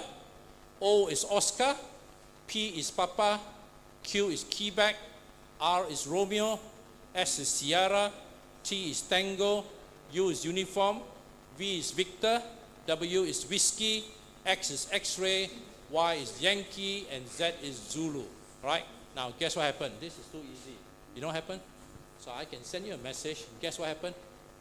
You only write the last 2 alphabets. All right? And then the entire thing becomes coded. Now, let me explain to you now. Okay, watch carefully. Okay, let's try to see whether you understand what I'm talking about. Right. So, if you understand this, please tell me how to write it in code. Alpha become what? FA. Just say alpha become. So A is actually FA. You understand? So I write FA, fa is actually A. You understand? And then Bravo will be what? VO. Get the point? VO. C will be IE. You get the point? The last two alphabet. And you put it together, totally make no sense. If I don't tell you this, you will have no idea that I'm using International Aviation Alphabet. You understand? Just that I knock off the rest, only take the last 2. You get the point? And then it become a code. And this was one of the ideas that suddenly one night I was sleeping and I was always thinking of different method, and it suddenly came to me and I tried it out. I said, wow, every one of them is different from A to Zulu, Alpha to Zulu. The last 2 letters is different, so it can become a code. And true enough. Okay, what is Delta? What is the last 2 letters? TA, ta. And then E, Echo, HO, correct? And then Foxtrot, OT. And then Golf, LF. Get the point? You get the point now? Right? And then Hotel, EL. What about India? Everyone is different. Then Juliet, ET. Now watch carefully. Now, by the way, before that, can you please write down alphabet A, or write all this thing down, because I'm going to give you a little test right now. So, using that code. Okay? Write down alpha, write down all of that. Please write down. If you do not know better, write it down. A is alpha. Can you write it down? A-L-F-A, yeah? Okay, finish writing down. A is alpha. Okay, got it? Everybody finish? Yes. Alpha, second one, bravo. B for bravo. Right? B-R-A-V-O. Huh? C for Charlie. Charlie. Right? All right. C for Charlie. D for Delta. Delta. Delta. D for Delta. Can you write it down? D for Delta. Got it? Got it? Okay. E for Echo. Hello, hello, hello, hello. Let's call it Echo. In Malay, what do you call it? Echo? Also called Echo in Malay. Huh? What's the Malay word for Echo? Anybody know?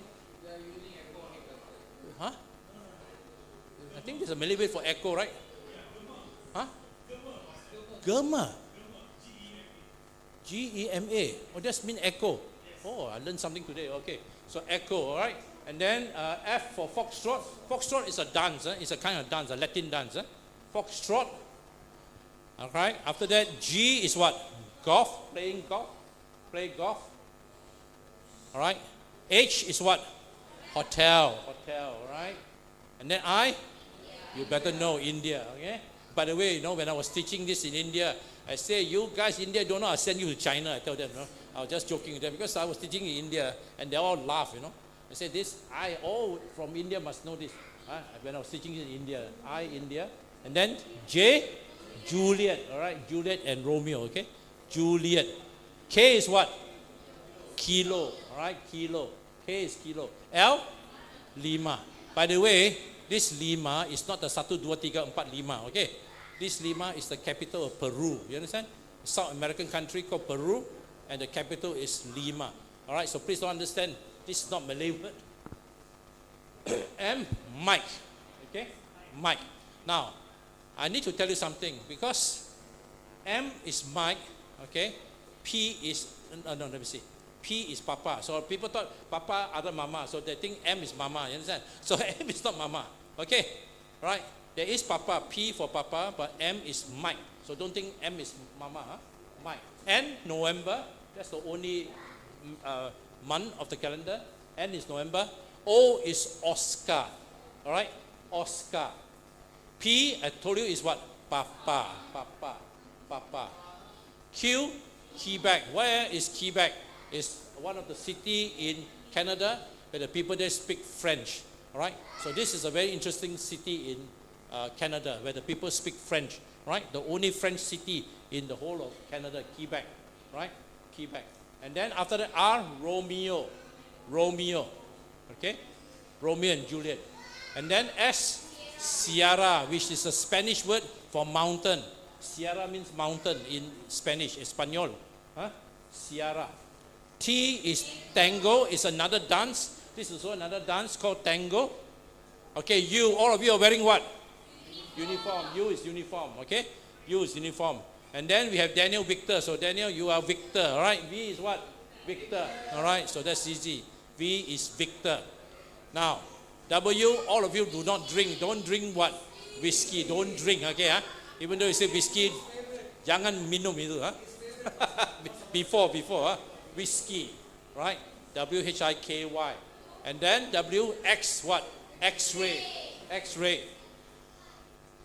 Then Yankee. Y is Yankee. And then last one. By the way, who is Yankee? What is a Yankee? A lot of people say, refer to American. Actually, the Americans do not like them to be called Yankee. But at one time, there was a war between the North and the South. It was called the Civil War. The northern soldiers, they were called Yankees. You understand? All right, so to this day, that's why some people refer to American, hey, you Yankee. They don't like it because it refers to the time of the war. The North and the South were fighting. The northern soldier were called Yankees, right? And then Z is Zulu. These are people, a special tribe in South Africa. It's an African tribe, Zulu. All right, you got this down? Now, if you got this down, now I can teach you your first code. And this is the first code. Using the last two letters of your, hold on, Okay. If you, yeah. No, you write that down, right? No, yeah, no need to memorize. You just look at your notes. Just look at your notes. Okay, now watch, Watch. Look carefully. Now, let me show you what I'm talking about before you actually have a test. Right? Very simple one, Right? A is what? Far. B is what? VO. Okay, just say VO. Then C, IE. And then delta is what? TA. TA. And then echo is what? E is what? HO. And then foxtrot, OT. Alright? Golf is what? OF. Alright? MLF. And then hotel, EL. And then IA. Then Juliet, ET. Then kilo, LO. And then L, MA, Lima. And then L, what after LIJKL, M. M is what? Yeah. What? Mike, correct? And then N, ER, November, what? ER, November. And then O, AR, got it? Right? Now, can you imagine if you write a message, whatever it is, please come here. Instead of please become what? P become what? PA. Or you can put AP if you want also. PA. And then please, L become what? MA. And then A become what? FA. Put it together, no, it's nonsensical, you understand? But then now that you know this, every two letters put it together and you'll be able to decode it. Alright, now, so P I can put as PA or I can put as AP, right? And then Q, EC, key back. And then R, Romeo, EO. And then S, Sierra. And then T, GO, U, RM. And then V, Victor. All right. And then W, this KY. And then Yankee, AY. I don't know, X-ray, sorry, X-ray, AY. And then Yankee, EE. And then Zulu. All right. Now, okay, are you ready? All right. Let's see who's the first one who can crack this. What is this message? Try. Try. What is this message? Every two letter using your code. If you know what I taught you, you'll be able to read this message. Right?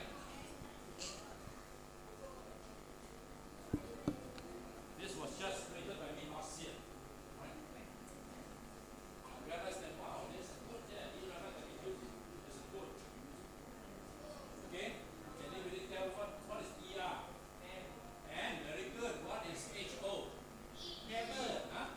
Never. Wow, no, write down the whole message. I don't know one part of the message. I want the full message.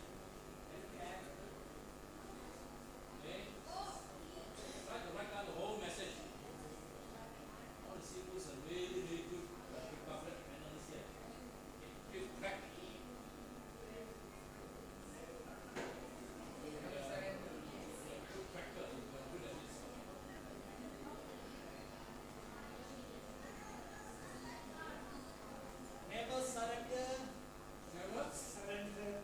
Never surrender, and then you've got never surrender, and then finish the whole thing. You only got part of the message. Huh?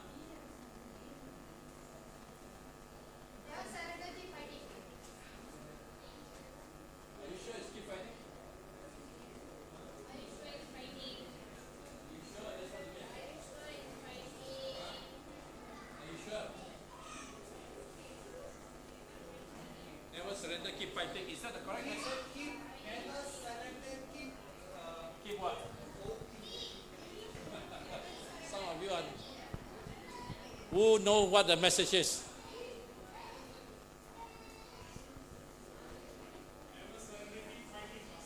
Keep fighting. Never surrender, keep fighting. How many of you think that's the correct answer? You think so? You sure? Now, did you crack it or not? Or you're just guessing? You really crack it. You really do one by one, huh? All right. Everyone, how many of you think the answer is never surrender, keep fighting? How many of you think so? Okay, anyone else have another message? Okay, look at the message. Right? Here is the message. Never surrender, keep fighting. Give yourself a big clap. Right? All right. The last one, did you get it? Is it? Huh? Very good. Never surrender, keep fighting. Now, again, watch carefully. Would you have known? You wouldn't know, right? If I didn't tell you this method, would you know? You wouldn't know. You wouldn't know at all. No way you will know, huh? Oh, one word is missing? Which one? The last two, is it? I need to go back and check. There is somewhere there's a mistake. Okay, okay, I need to go back and check. All right. So which one? Fighting is the one wrong. Fighting is the one wrong, huh? Okay, I will go back and check and see. All right, due to time problem, we will now skip. All right. Never gonna keep fighting. All right. Okay. What is K? What is the last two letter? All right, good. What is U? Very good. What is S? Very good. What is G? Very good. What is X? A-Y. R-A. X-ray A-Y. All right. What is B? Very good. Now you already know how to, you see, you're already learning a code. You're learning a code, and this is a substitution code. You're already learning the first code, okay? F. All right, very good. What is Z? Very good. What is J? Very good. What is E? H-O. Very good. What is N? November, E-R. Very good. What is H? Hotel, E-L. What is T? Tango, G-O. What is I? India, I-A. What is M? Mike, Mike. K-E, K-E, K-E. What is D? Delta, Delta, T-A. What is R? Romeo. What is Romeo? E-O. What is A? Alpha. Okay. What is V? Victor. All right. All right. So next time say OR is referring to Victor. OR. All right. Okay. OR. Okay. That's Daniel Victor. OR. Huh? Okay. Then O. Good. What is Q? Quebec. Huh? EC. All right. What is C? Huh? Charlie. I-E. Correct. Y. E-E. Double E. Huh? P. P-A or A-P. Okay. All right. Because know why? Because Papa. You understand? So that to make it confusing, we need A-P. Right. Then L. M-A. Lima. Very good. What is W? K-Y. K-Y. Our brother Andrew know that very well. Huh? Yeah, K-Y. Okay. Now test 2. What is E-O? Huh? No, the last two. Romeo. Right. You see now, this is harder now. It's the other way around. It's a bit harder. Okay. Okay. Anybody want to try? Put out your hand. Who's the brave one? I'm going to come. Anyone want to try? Okay, come, stand up. Okay, ready? Huh? Next one. No, just stand where you are. Okay. All right. What is EL? What is EL? Huh? Very good. Give you a clap. Very good. Hotel. Very good. H. Very good. Very good. Sit down. All right. Who's the next one want to try? Okay, come. Huh? Come. Don't be afraid. Wow, you each one volunteer each other, huh? All right, try. Huh? Ready? Here goes. Okay, what's FA? So easy. Huh? Alpha. That's easy. All right, sit down. All right, how about you? All right. Okay. Ready? Here goes. Here goes. Ready? What is EC? Quebec. Very good. All right. All right. Oh. Anybody? Pastor. What is MA? Huh? Lima. What is that? L. Okay, Lima. All right. Lucky you say Mama. I thought you would say Mama. All right. Okay. Andrew. Ready? Andrew. All right. Are you ready? Ready? Next one. What is KY?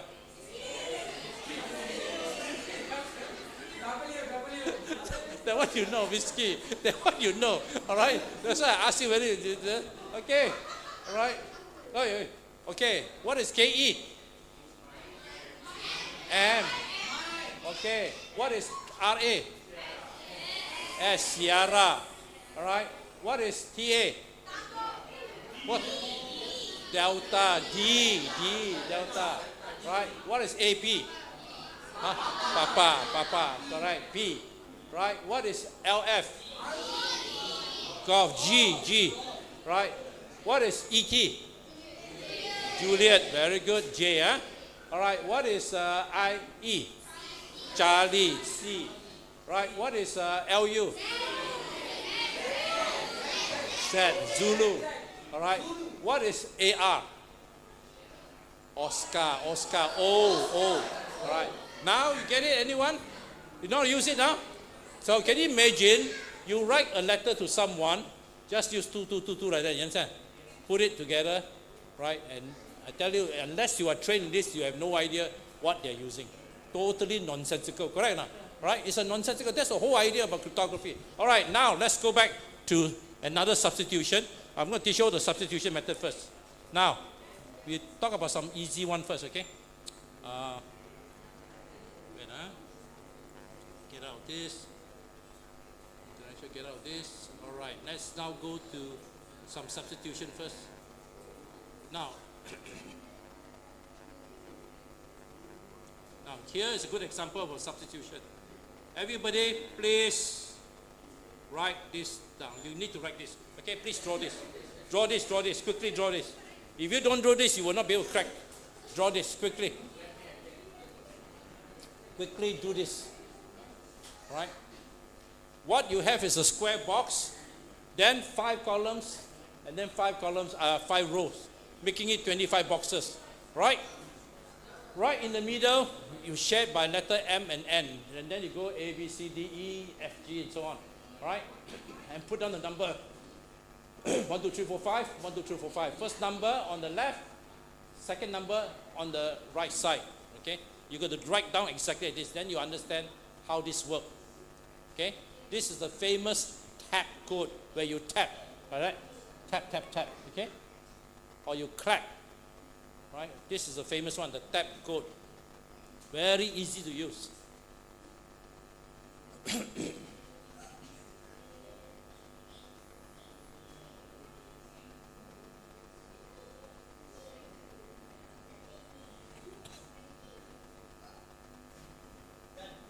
Done? Okay.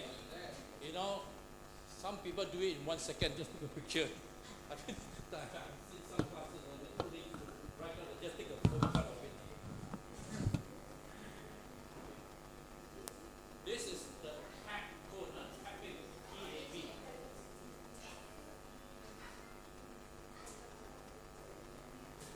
Okay, have you done? Now, I'm going to explain something to you, okay? This is one of the most wonderful ways to write message, but again, you're learning at the most basic level. I'll teach you how to make it really difficult. Right, now watch carefully. I am sending you a letter. Tell me what letter this is. Watch carefully. Listen very carefully. Right, here goes.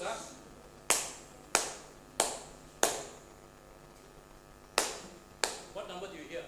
42. What number do you hear? 4, 2. So what is 4, 2?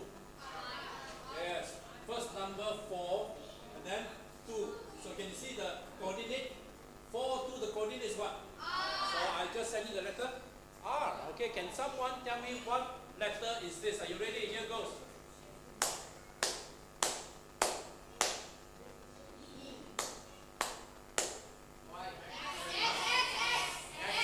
X-ray, correct? 5-3. I send you a 5-3. Right? Now, what is this? Listen carefully. 2-2. G. Golf, correct? Right? 2-2. See? You hear the sound 2 followed by another 2. So look at the coordinates. 2 and 2. The letter is what? G. You understand what I'm saying, everyone? You understand? Okay. Can someone clap for me? Clap for me. How do you clap T for tango? Right? Clap for me. Go. Somebody. Oh, you can go. Clap with somebody. I must hear it clearly. Right. Again. Go. Stop. And then. Yes. Make sure there's a break. You understand? Break. So that's what? 4, 4. Correct? Right? Tango. Can somebody send me the letter J for Juliet? J for Juliet. Send.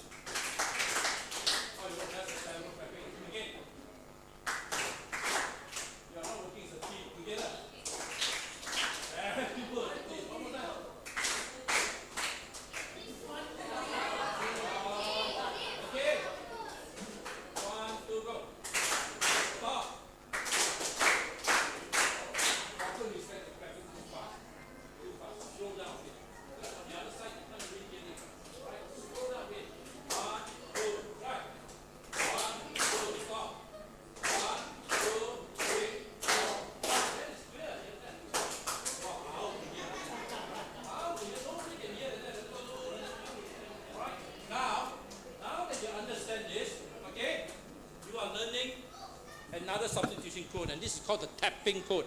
All right, watch her. Now, in numbers, oh yeah, you should ask me a question just now. What was the question you should ask me? Correct, just a smart person who asked that question. How to tell the difference between M and N, because they are sharing the same box, correct? So, listen carefully. The way to tell the difference between M and N, watch very carefully. Everybody clap together with M. 3, 3, together. 1, 2, stop. That's the M for Mike. N for number, you have the okay, what do you mean? Hard, loud, the second part of it, now watch carefully. 1, 2, 3, then 1, 2, now that's the one, understand? So now here it is. Now what happened, this was developed during the Korean War. Okay, this is true. The prisoners of war were kept in separate cells. One here, and they're not allowed to talk or you go and tell the North Korean, they will beat you like that.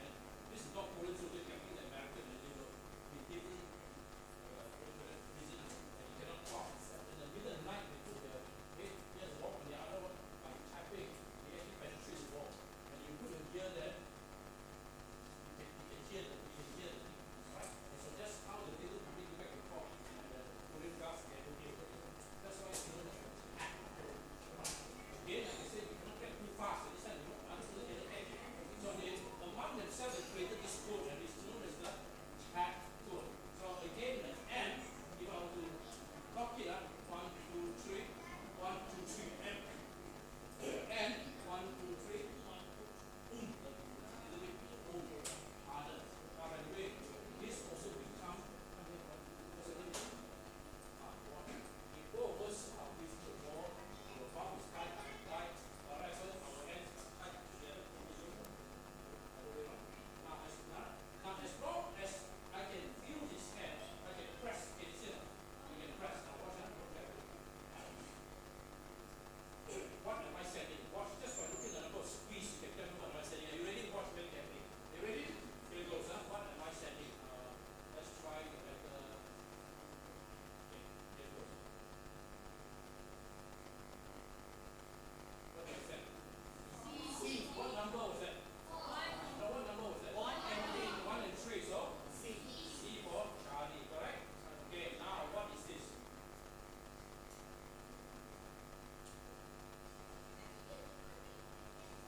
What number? 2, 5. 2, 5. What is that? What is that? Juliet. Very good. You got it. You see, so just by squeezing hand, you can pass message back and forth. I played this game in Cambodia. I got the Pathfinder long time ago. And I had the biggest class of all. I tell you why. And even the Pathfinder, they donate just like you know, one row, all units. The first person is the one with the message. And then they also put the two hands, one behind each other. And they squeeze the message. So the first person will squeeze, and the second will pass the message. The last person will get, when they quote and say, oh, A, no B, you understand? They will shout. They say, see who's correct. But you know something? Here was the funny thing. You always know that N was being said. You know why? Because, the boy squeezes so hard that when the N goes this way, what happens is they say, they said, the squeeze so hard. You all know N is being said. Confirm N is being said because too hard. The boy squeezes the N too hard. You understand? Right? So, because remember I told you, or not? They squeeze it too hard. So that's why the N, immediately we know there was an N being sent. You get the point? So this is how you can play a game. Now let's see how you can do this for me. Okay? What is this message? Okay. All right. This is a real test. Try it, everyone. What is this message? If you know it, stand up. Don't shout. I don't want you to shout. Stand up. If you are so sure of the message, stand up. Stand up. What is the message? What is the message using tap code? Okay? Tap code. You know the message? Stand up. If you are so sure, then you stand up.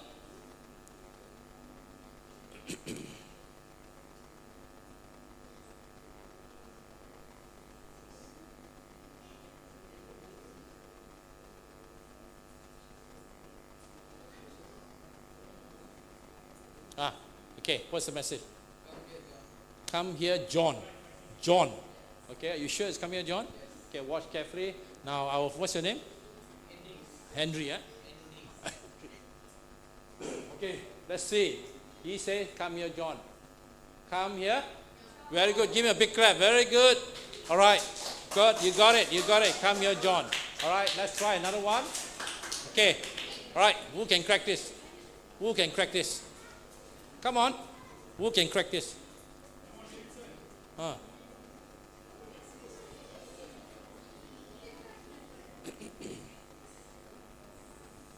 Who can crack this? Huh? Wow, so fast. You got it? All right. According to our sister, it is Jesus loves you. Is that correct? Is it correct? Jesus loves you. And you're right. Jesus loves you. Jesus loves you. Very good. Give him a big clap again. Very good. Very good. All right. So that is the substitution code called PIC. Yeah. Sorry. What you learned just now was what? Tab code, right? Tab code. Now you're going to learn another code, which is also substitution. It's called the PIC pen code. PIC pen code, right? A pen means a cage, you understand? It's for keeping pigs. Now it's just a name, okay? I don't really think it was named after pigs, okay? But its funny name is PIC pen code. Now everybody, please do me this favor, right? Write this. You're going to write this down. Please write this. If you don't write this, you cannot crack the message. Write this down. This is a grid, 3 by 3 and then 2 by 2. The 2 by 2 is an X like that. Diagonal. Okay? Let's do that. Like 1, 2, 3. Please do that.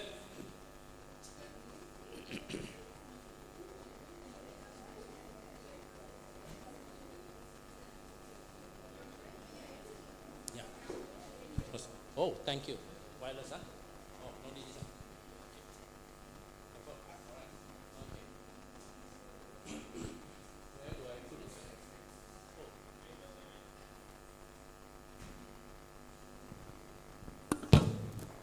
Okay, hello, testing. Can?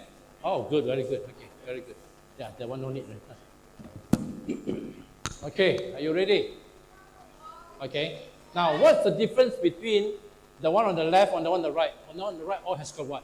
A dot. And then likewise, the diagonal on the left and the right one has got a dot. And it's very important that you remember the one on the right all has dots, right? All of them have dots. And then this becomes a secret way of writing. Right? Secret way of writing. And I'll show you how to write. This is so interesting. My granddaughter learned it. Now she's writing to me using this code. No? My granddaughter. No? So she said, Kong Kong, here's a message. Wow, I tell you, I'm so surprised she has learned how to write in using this code now. My granddaughter. Have you all finished writing? Yes. All done? Now watch very carefully. What is actually happening here? What is happening? And now watch carefully. How do I write the letter Z for Zulu? Like this. Got it? With a dot. How do I write the letter T for Tango? Can you see it or not? Like this. You understand? Can you see what I'm talking about? It's like this. Can you see it? If you don't understand, this will help you understand better. Hey, where's my... Okay, watch, All right, watch very carefully, Right, now you understand? Look at A. Look at A just now. Look at A. Did you see the 2 lines? Can you see it now? Yes or no? Can you see A? Yes or no? Now look at B. B is like this. Can you see it? Like this. That's why B becomes like this. Can you see it? Do you understand what I'm saying? Look at C. C look like an L, correct or not? Am I right? C look at L. That's why C is like that. You got understand? Right? So that's why this becomes another way of writing. And this is an excellent example of a substitution code. Because if you're not trained in this, you wouldn't know that this stands for an alphabet. Understand this one? Yes. Sure? Yes. All right, if you really understand, now you can go for the test. You ready? Yes. You sure? Yeah, I'll give you time. This one need time. Yeah, me too. All right, ready, All right, anyway. Okay. Actually, I shouldn't be giving you this so soon. This is a bit hard. Let's try with the, huh? You want to try the one? Okay, okay, let's see. Right, let's see. Okay, try. See if we can do it. Okay, let's see who's the first one who can crack this. Big Pen code. It's also called the Freemason code. I don't know why it's called that way.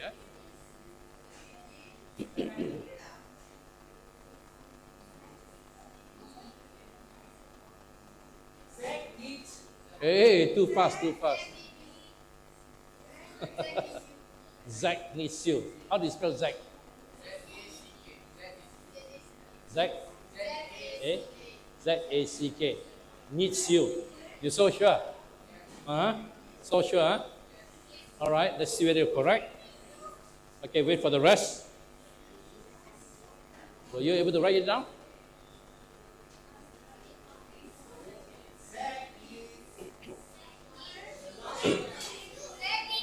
Okay. All right. Okay. Zach needs you. Okay. Watch everyone. And the answer, ta-da! You're right. Zach needs you. Okay. Zach needs you. Very good. Try this one. Try this one now. Try this one. Try this one. Try this one. Don't give up. Don't give up. Try this one.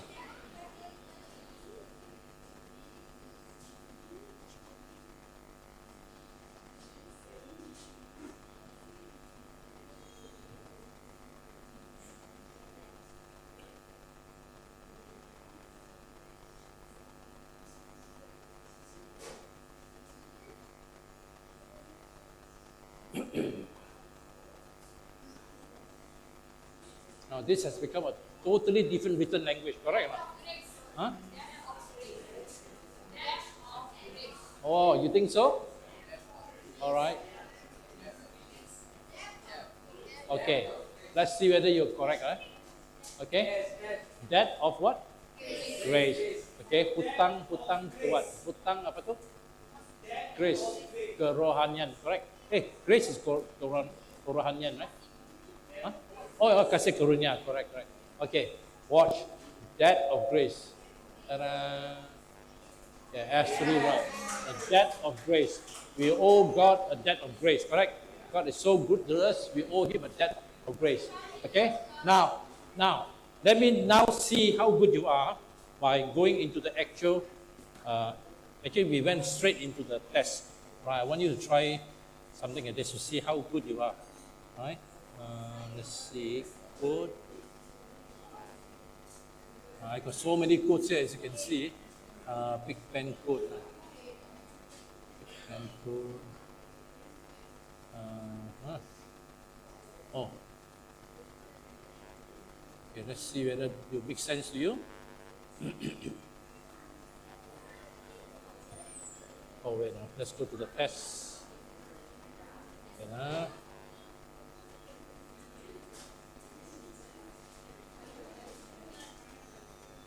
okay. Oh, no test here. I thought there was a test here. Wait, hold on. Where is the one? Big Pen code.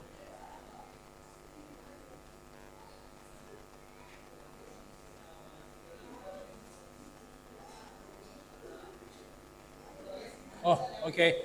All right, everyone, try this.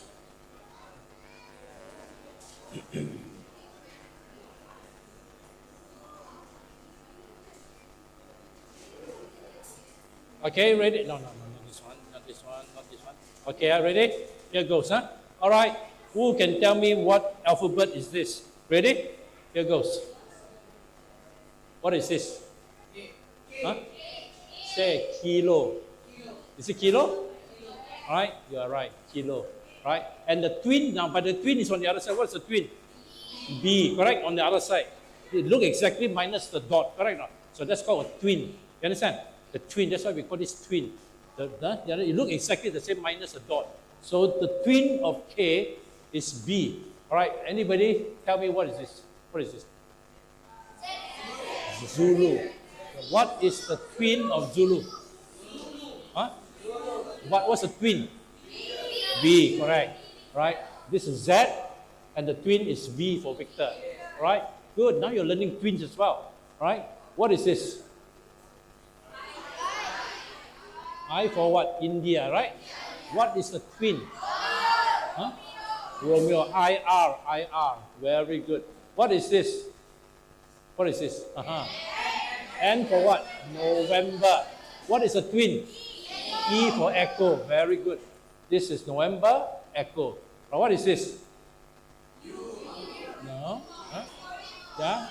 Uniform and the twin? Yankee. Uniform, Yankee. Correct. UY. What is this? This is so easy. This is so easy. This one? A and what? J. A and J. Alpha, Juliet. All right. What is this? Huh? No, this one is what? Victor and the twin? Zulu. Victor, Zulu. What is this? Papa and the twin? You're talking about what? This is what again? Papa and golf. Papa and golf. What is this? X-ray and the twin? Tango. Good. Now you understand, huh? You understand. Congratulations, you have actually understood and, in a sense, mastered the Pig Pen code. So this is a very interesting one, right? Pig Pen code. Now, let's go to the transposition code. Now, that is the one really will crack your head, okay? That one a bit manya susah, that one, right? Okay? All right, now we'll learn into the transposition code. So far, what you've learned are the substitution code. You're substituting. All right, now, transposition means alphabet is all jangled up. Okay, now, listen, pay attention. Instead of writing A, B, C this way, it becomes A, B, C, D like that. All right, so let me explain to you. This is called transposition. The positioning has been transposed. It's no longer in the straight line. Watch, Right, now, this best example is called the rail fence cipher. Like the rail fence, the railroad line. So, instead of writing A, B, C, D, E, F, G, H, I, J, K, it becomes A, B, C, D, E, F. You understand? Up, down. Okay? Now, then what happened? Watch very carefully. The second row, okay, let me explain. Let me try to explain. Right. Let's have a message. Okay? Everybody pay attention. Okay, pay attention now. Are you ready? Here, look. Right. Now, let's look at this message. James Bond needs what?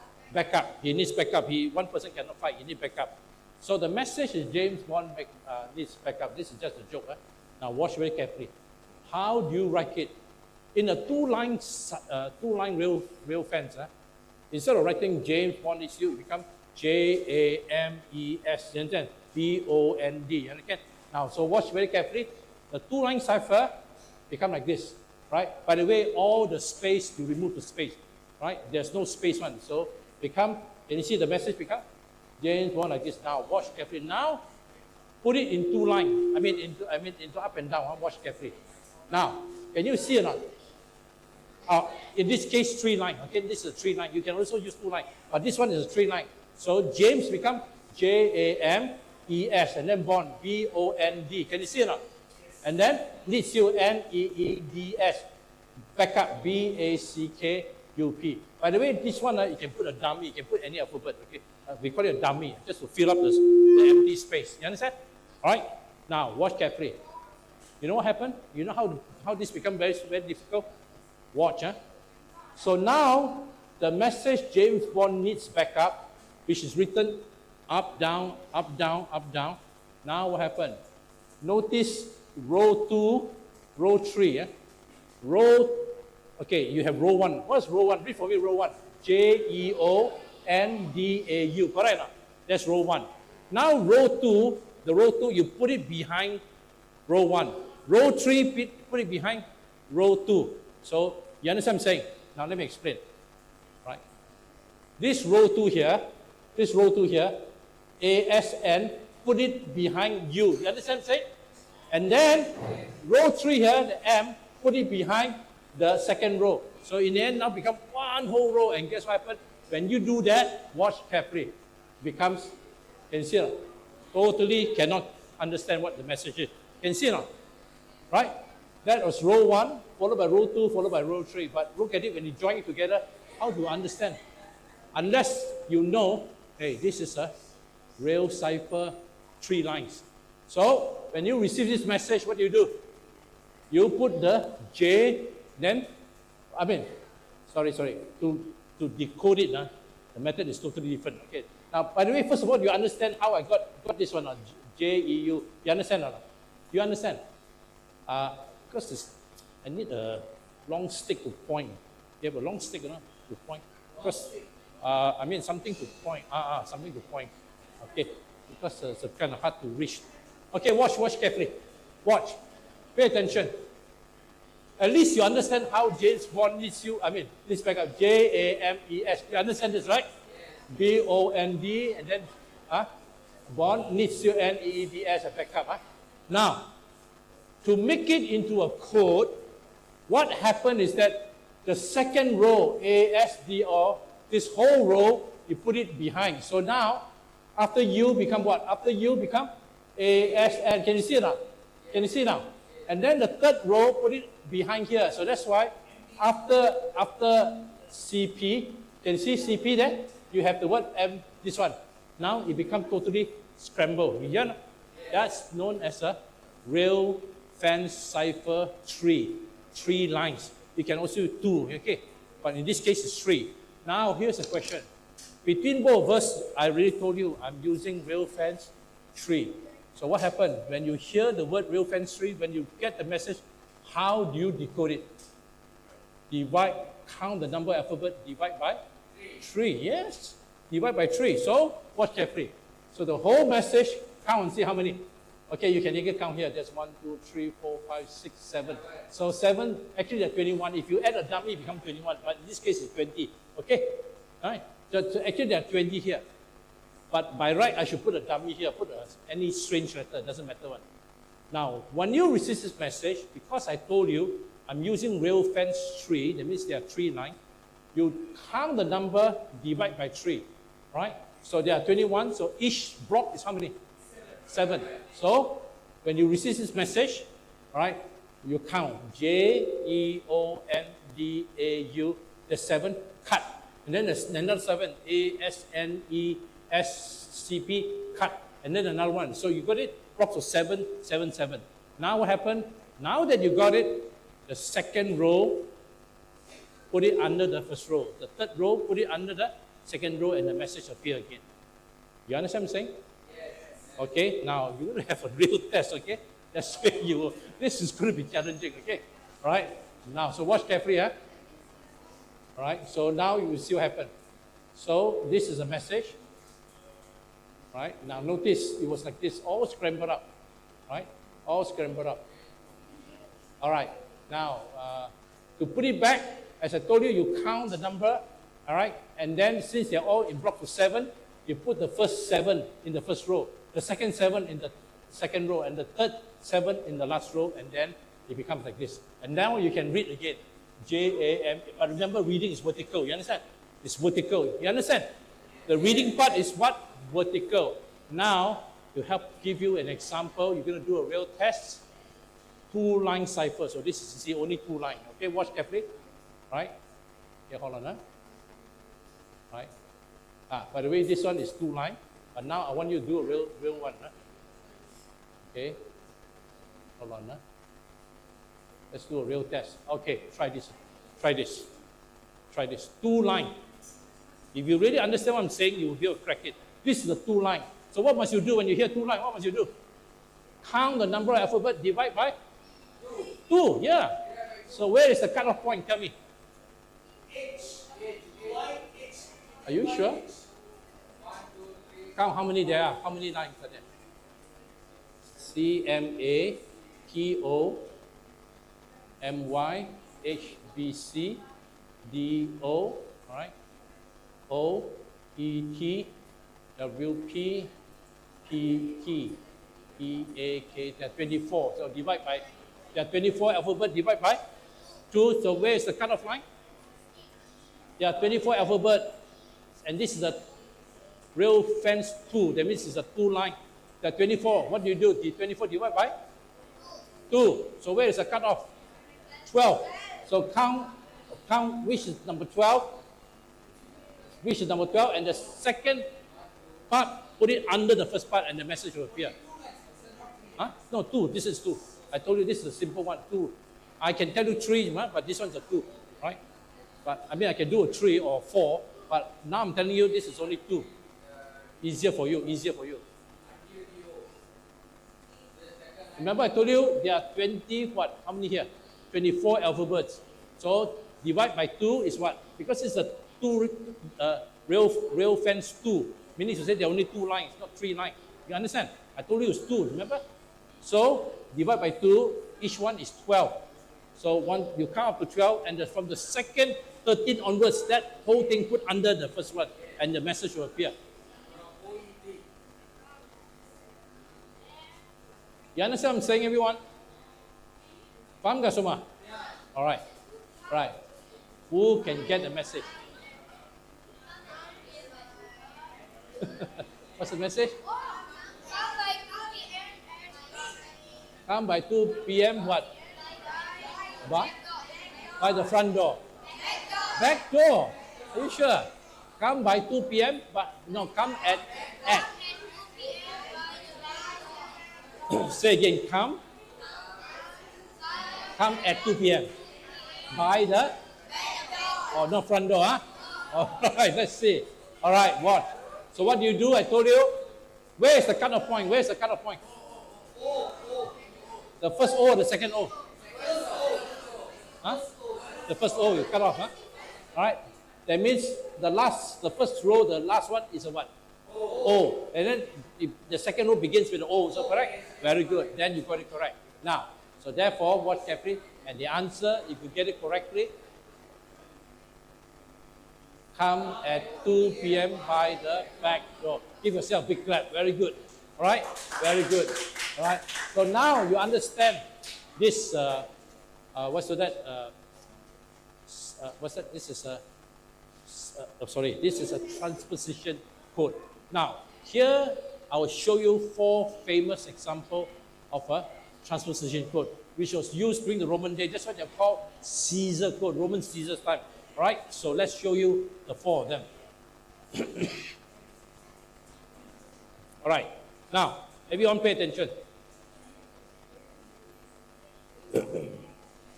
Sorry, this is not substitution. This is substitution, not railway, not the transposition. I beg your pardon. This is substitution. Substitution. Now, the famous substitution code is the Caesar code. Now, pay attention, everyone. There are 4 of them during the time of Roman Caesar, right? The first one is called reverse alphabet. Watch carefully. Do you notice on the left side, the column, A, B, C, D, all the way down to Z? Yes or no? Yes or no? Now, the second one, that's the key. But in the key, it starts with Z. In other words, it's reverse alphabet. You understand? So now we come, the A is way at the bottom, so from A, B, C, all the way up to Z. So now, if you understand, what would be the letter O? What would be the letter O? If you write in the code, what is letter O? Very good, you got the point. All right? And when you receive the message L, it's actually a what? O. Now you got the point. You understand? So they are using substitution. All right? Using the reverse alphabet method. Okay, can you tell me, how do you write T for tango using this code? T. T is what? G, right? Correct? All right. Now, how about if you receive it in code and the letter was an R? So what would it be? Very good. And you receive a letter in code and the letter was an H. What would it be? S. You got it. You got it. Now you understand this. You understand. Now, let's do a real test. All right? Try this. The code is there. The code is there. Right?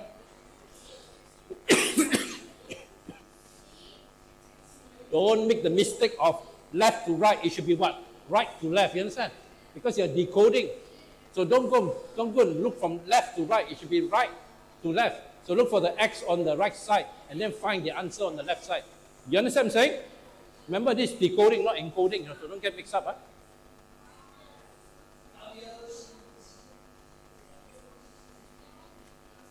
What is this message?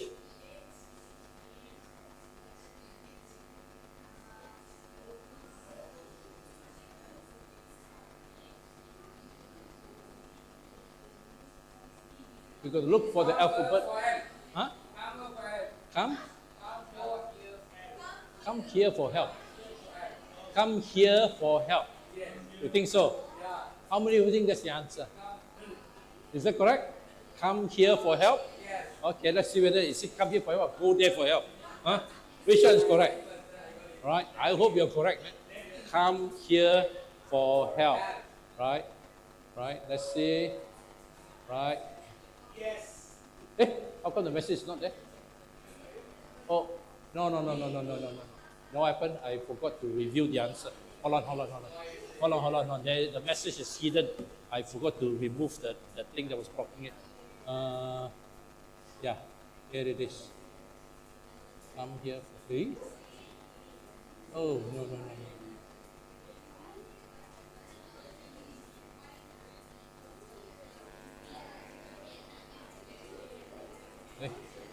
Hey, what happened? Oh, yeah.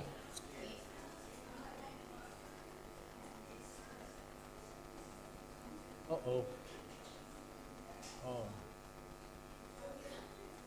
All right. Come here for?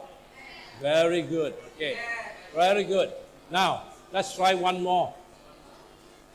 Okay, what is this? What is this? Yo tipu punya orang, ha? You saw, they remember that. Ayo, ini penipu betul semua, ha? Wah, they remember the answer just now. I sure they had time to remember. Because I was so surprised, so fast they know. So fast even before I show you, they know the answer. All right, now, let's try another one. So there are 4 famous Caesar. First one is called the reverse alphabet, right? Now, the second one is known as vowels first, all right?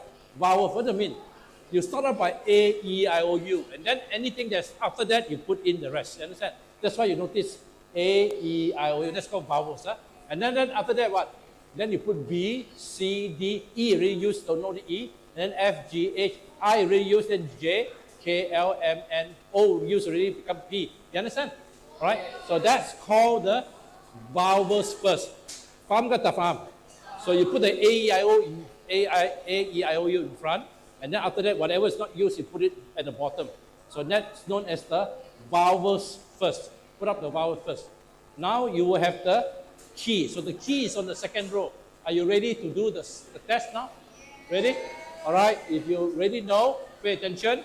This is the test. All right. What is this?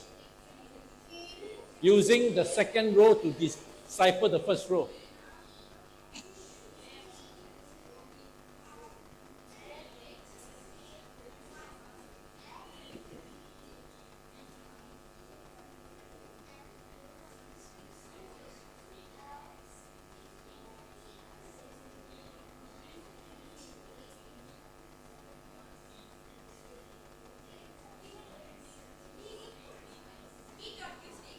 Huh?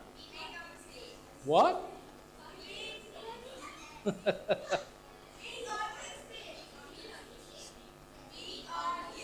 Okay, let's see. Meet on Tuesday. You sure? Not Wednesday. Not Thursday. All right. So, our young lady say meet on Tuesday. Right? Meet on Tuesday. 3 of you, huh? Oh, good. Teamwork. Very good, right? The teamwork. Bagus betul, huh? No more the penipu group already now, huh? Team group. Very good. Okay. Pathfinders, what is the answer?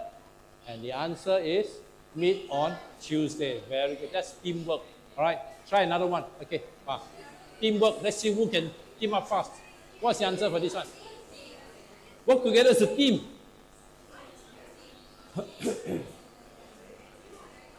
As you notice, every one of the messages are scrambled, correct? Not? And you have really learned at least, 7, 8, or probably 9, 10 methods. And this is all cryptography, writing in a secret code. Right? Now, afterward, I will go back to the tab code and I show you how I make it advanced, at the advanced level. Right? Just now you learned the easy method.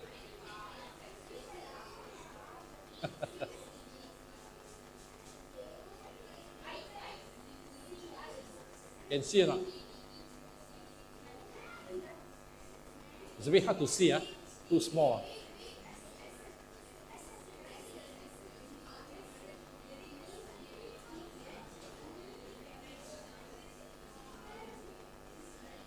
Wow, 5 o'clock already, huh? We have to end soon already, huh?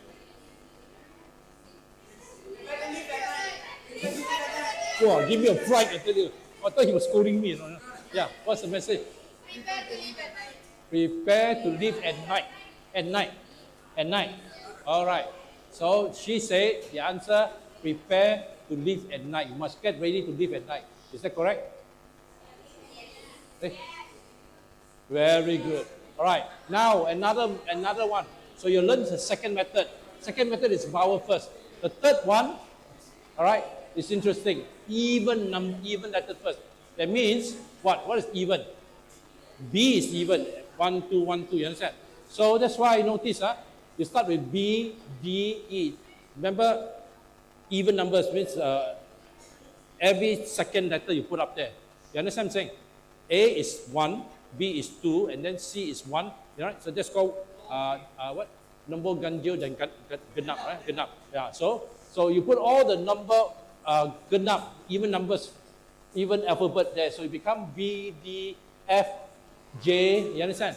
You meet in between is you don't put it. You put it at the bottom. So in the end, you land up like this. Okay, this is a very sophisticated one. The even letters first. But anyway, the idea is the same. The same. You just use the second row to decode the first row. So I wouldn't want to waste time on this. So you understand this already. But at least try one of this. Okay, try one. Try one. Okay, what is this? What is this message? Try this one. What is this message? This is a short one.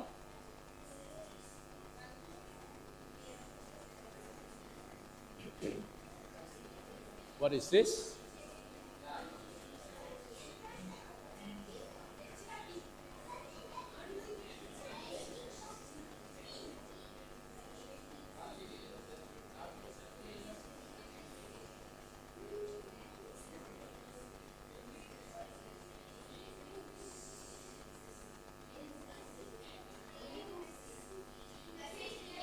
Huh?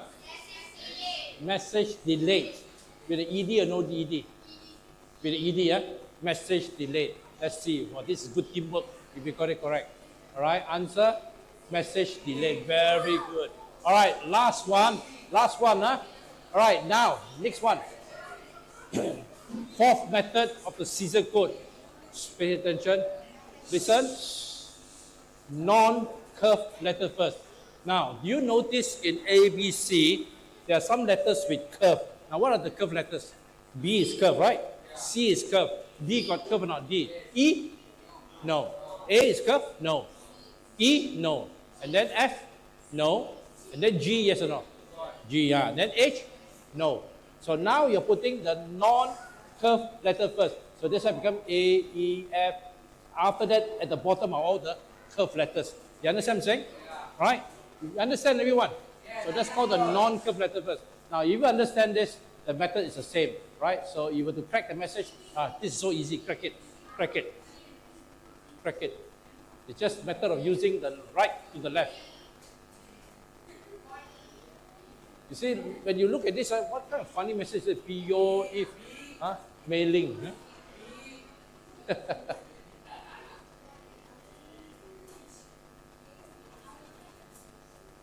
What is the first letter? B, correct? What is I? What is I? Huh? What is I?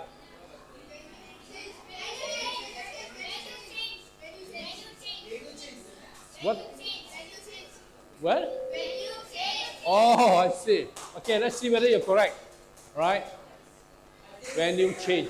The venue has been changed. Now, for the last one, I will go back. Basically, you understand the concept of cryptography. You're actually learning at a very basic level, all right? Now, let me show you how we make things advanced. Just one, and then we end this class. Remember the tab code just now? Now, you know how I make it difficult, right? By using, okay, watch. Now, we'll go back to the tab code, and I'll show you how we make things a bit difficult. And now, suddenly, whoa, what on earth is this? Oh, yeah, even the Morse code. Now, look at that. Let me just show you. simple Morse code, right, is dot dash, okay? All right, by the way, let me show you the whole thing. You see whether I'm correct. A is dot dash, correct? B dash dot dot dot, am I right? C dash dot dash dot. D dash dot dot. E dot. F dot dot dash dot. G dash dash dot. What? After that H, right? Dot dot dot dot, correct? I dot dot. M dash dash. And then N dash dot. N dash dash dot. N, no, no, what, M or N? Oh, I'm sorry, I jumped. K dash dot dash. And then L dot dash dot dot. And then M dash dash. N dash dot. O dash dash dash. P dot dash dash dot. Q dash dash dot dash. R dot dash dot. S dot dot dot. And then what? S T. T is just dash. And then U dot dot dash dot. U dot dot dash. V, dot, W dot dot. W is dot dash dash. And then after that, W what? X, dash dot dot dash. Y dash dot dash dash. Z dash dash dot dot. See? Right? Now, watch carefully. Watch very carefully. What did I do? That left side I master, but then to make it complicated, look at what I did. Okay, now watch. Do you understand this concept on let's just say you understand, you really master the Morse code. But to make it difficult, then suddenly you receive this kind of funny message. It's so colorful, you're wondering what on earth is this? Now watch carefully. You see dot dash, the dash becomes a square, right? Or anything rectangle. So if it is on top, that means that's the first one. So it's dot dash. Can you see the dot dash or not? Dot and then dash. You understand? Got it? So that's why it's written this way. And then dash dot dot. Watch carefully. B is dash dot dot. Dash dot dot. Now watch. Dash dot dot what? Dot. So instead of writing 3 dots, I put a 2 and a 1, but actually it's the same thing as 3 dots. So it's like dash dot dot dot. You understand? You understand or not? All right. Then C is dash dot dash dot. So dash dot dash dot. Can you see? It's written this way. So a lot of people don't know what on earth is this until they realize I'm using Morse code. I'm using Morse code. You understand? Now watch. Look at D. D is dash dot dot. Dash dot dot dot. The two. When the 2 means the thing repeat itself. Dash dot dot. You got it? And then E is just dot, right? And then F dot dot dash dot now. Dot dot. Can you see? Dot dot dash dot. You get the point? So this is how we make things interesting. Now watch, in the end, you will see a funny message again. Right? Let's look at this message. Right? Now, of course, if you do not Morse code, you won't know how to practice at all. Okay, watch. Okay, sorry. By the way, I can tell you this one. Right? Now, what will be for me? Dot dot dot dash is a V, Victor. Yeah, you see? Right? What is this? Right? Dash dot dot. That will be a D for Delta. All right? What is this? Right? Dash dash. M for Mike. Right? You see the point? But anyway, let's look at the message. I want you to look at the message. I want you to look at the message. Then it looks very interesting. By the way, I put it on Facebook. Only one lady was able to crack it. And she took my class in cryptography, right? From Sabah. She was able to crack it. Only one lady cracked it. Okay, watch. We are coming to the message for us. Okay, oh wow, so long. Okay, how more? Okay. Now watch. Look at this. You see? My goodness, when you receive a message, it looks so colorful, correct or not? Looks so colorful. What is this? Kindergarten, what on earth is going on? But there is a message there. All right? Dash dot dash dot. All right? That's clear. Dash dot dash dot. What is that? C. Right? And then dot dot dot 4 dot. That's an H. And then dot dash dot. That's an R. And then dot dot is an I. And then dot dot dot 3 dot. That's a letter S. And then dash is the T. So what's the first word?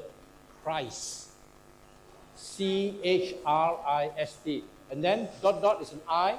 And then 3 dots. Remember 2 plus 1 is 3. That's a S. Christ is. And then dash dot, that's the letter K. Then dot dot is an I, dash dot is an N, dot dash dash dot is a G. So what is the message? Christ is king. You see the point? Right? So this is making about now the last one. This is where we end. Remember the tab code? Now let me show you how it becomes really, really interesting when you use this method of, right? This is where we finish, okay? Right? I'll come to this last one. Where is it now? Tab code. Tab code. Okay. Tab code and alphanumeric. Okay, now this becomes really, really interesting. Okay. Right. Now, pay attention, everyone. Pay attention. Okay, I want you to look at this. Okay, show me how you clap for the letter H for hotel. Clap for me. H. Clap for me. Clap. No, H. Letter H. Clap for me. Oh, your clapping is horrible. No teamwork. Let's try again. No, H. 2, 3. H is 2, 3. So, stop. 1. Right? 2, 3. Remember, you don't get mixed up. Right? 2, 3. This is a 2 and a 3 here. So, 2 plus 3.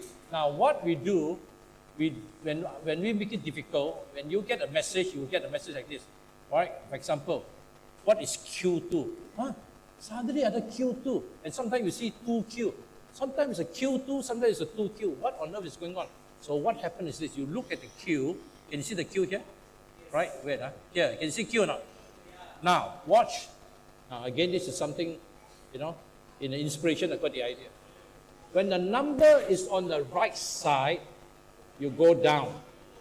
If the number is on the left side, you go up. You understand what I'm saying? So, Q2, right? If I'm correct, you go, remember I told you when it's on the, wait. No, sorry. I got it reversed.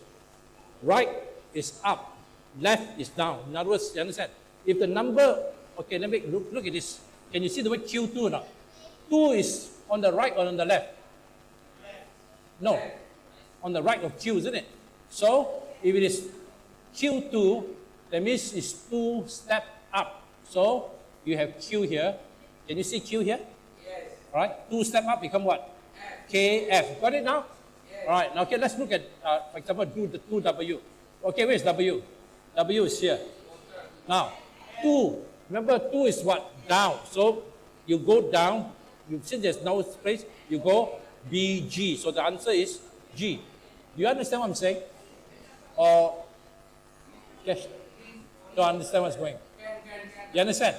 All right. Now, okay, let's see whether you can tell me, anybody, if you understand this, okay, what is 1A? What is 1A? Go back to your thing again. See who's a really smart one we can understand. What is 1A? On the left is going down. On the right is going up, the number. So what is 1A? A? F. Right, if you are correct, it will be the letter F. Correct, very good. All right, 2A. What is 2A? Huh? What's that? 2A, this is on the left, so going down again. So AF? A, correct. All right, now this is easy because we go down this way. Now we go to the test. We go to the test. Right, then that's where we end. Right? Okay, hold on. I'm going right to the end there. Oh, wow. Wait. This is taking too long time. Let me go. Okay.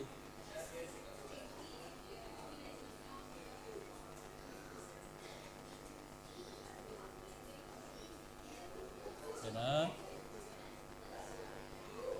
should be a test somewhere. Hold on. Oh. This one, anyway.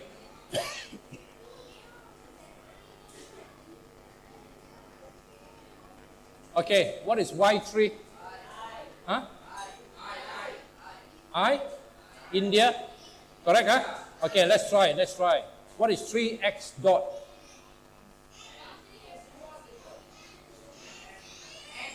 Huh? Anyway, they see the dot, you know the end already.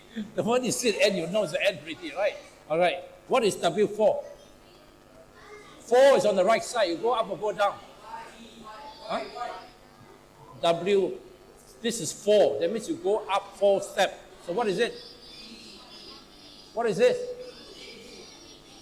Very good. Those who say B, you're correct. Okay, what is V4? This is on the right side, so you go up or down? Go up. 4 step up. 4 step up become? Very good. Okay. What is T2? Huh? T2, this is up or down? On the right side, you go up. So? Very good. You got the point. All right, everyone give yourself a clap.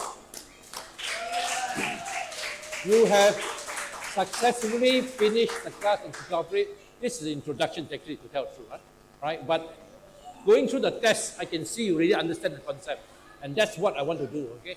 At least now you understand how cryptography works, right? Now it's up to you to create your own way. Like I tell you, I have really created at least more than half a dozen. More than a dozen. All those that the twin code, you have not even seen the twin code yet. There are so many twin codes that I've invented, at least 6 of them, which if you don't understand the twin, you will not understand what I'm talking about. So please give yourself a big clap. Now, John Peter, what do we do with this? What do we do with this? Can you come here and count how many there are? Can you come help me count and see? One of you help count how many pieces there. Yeah, count how many. These are the one.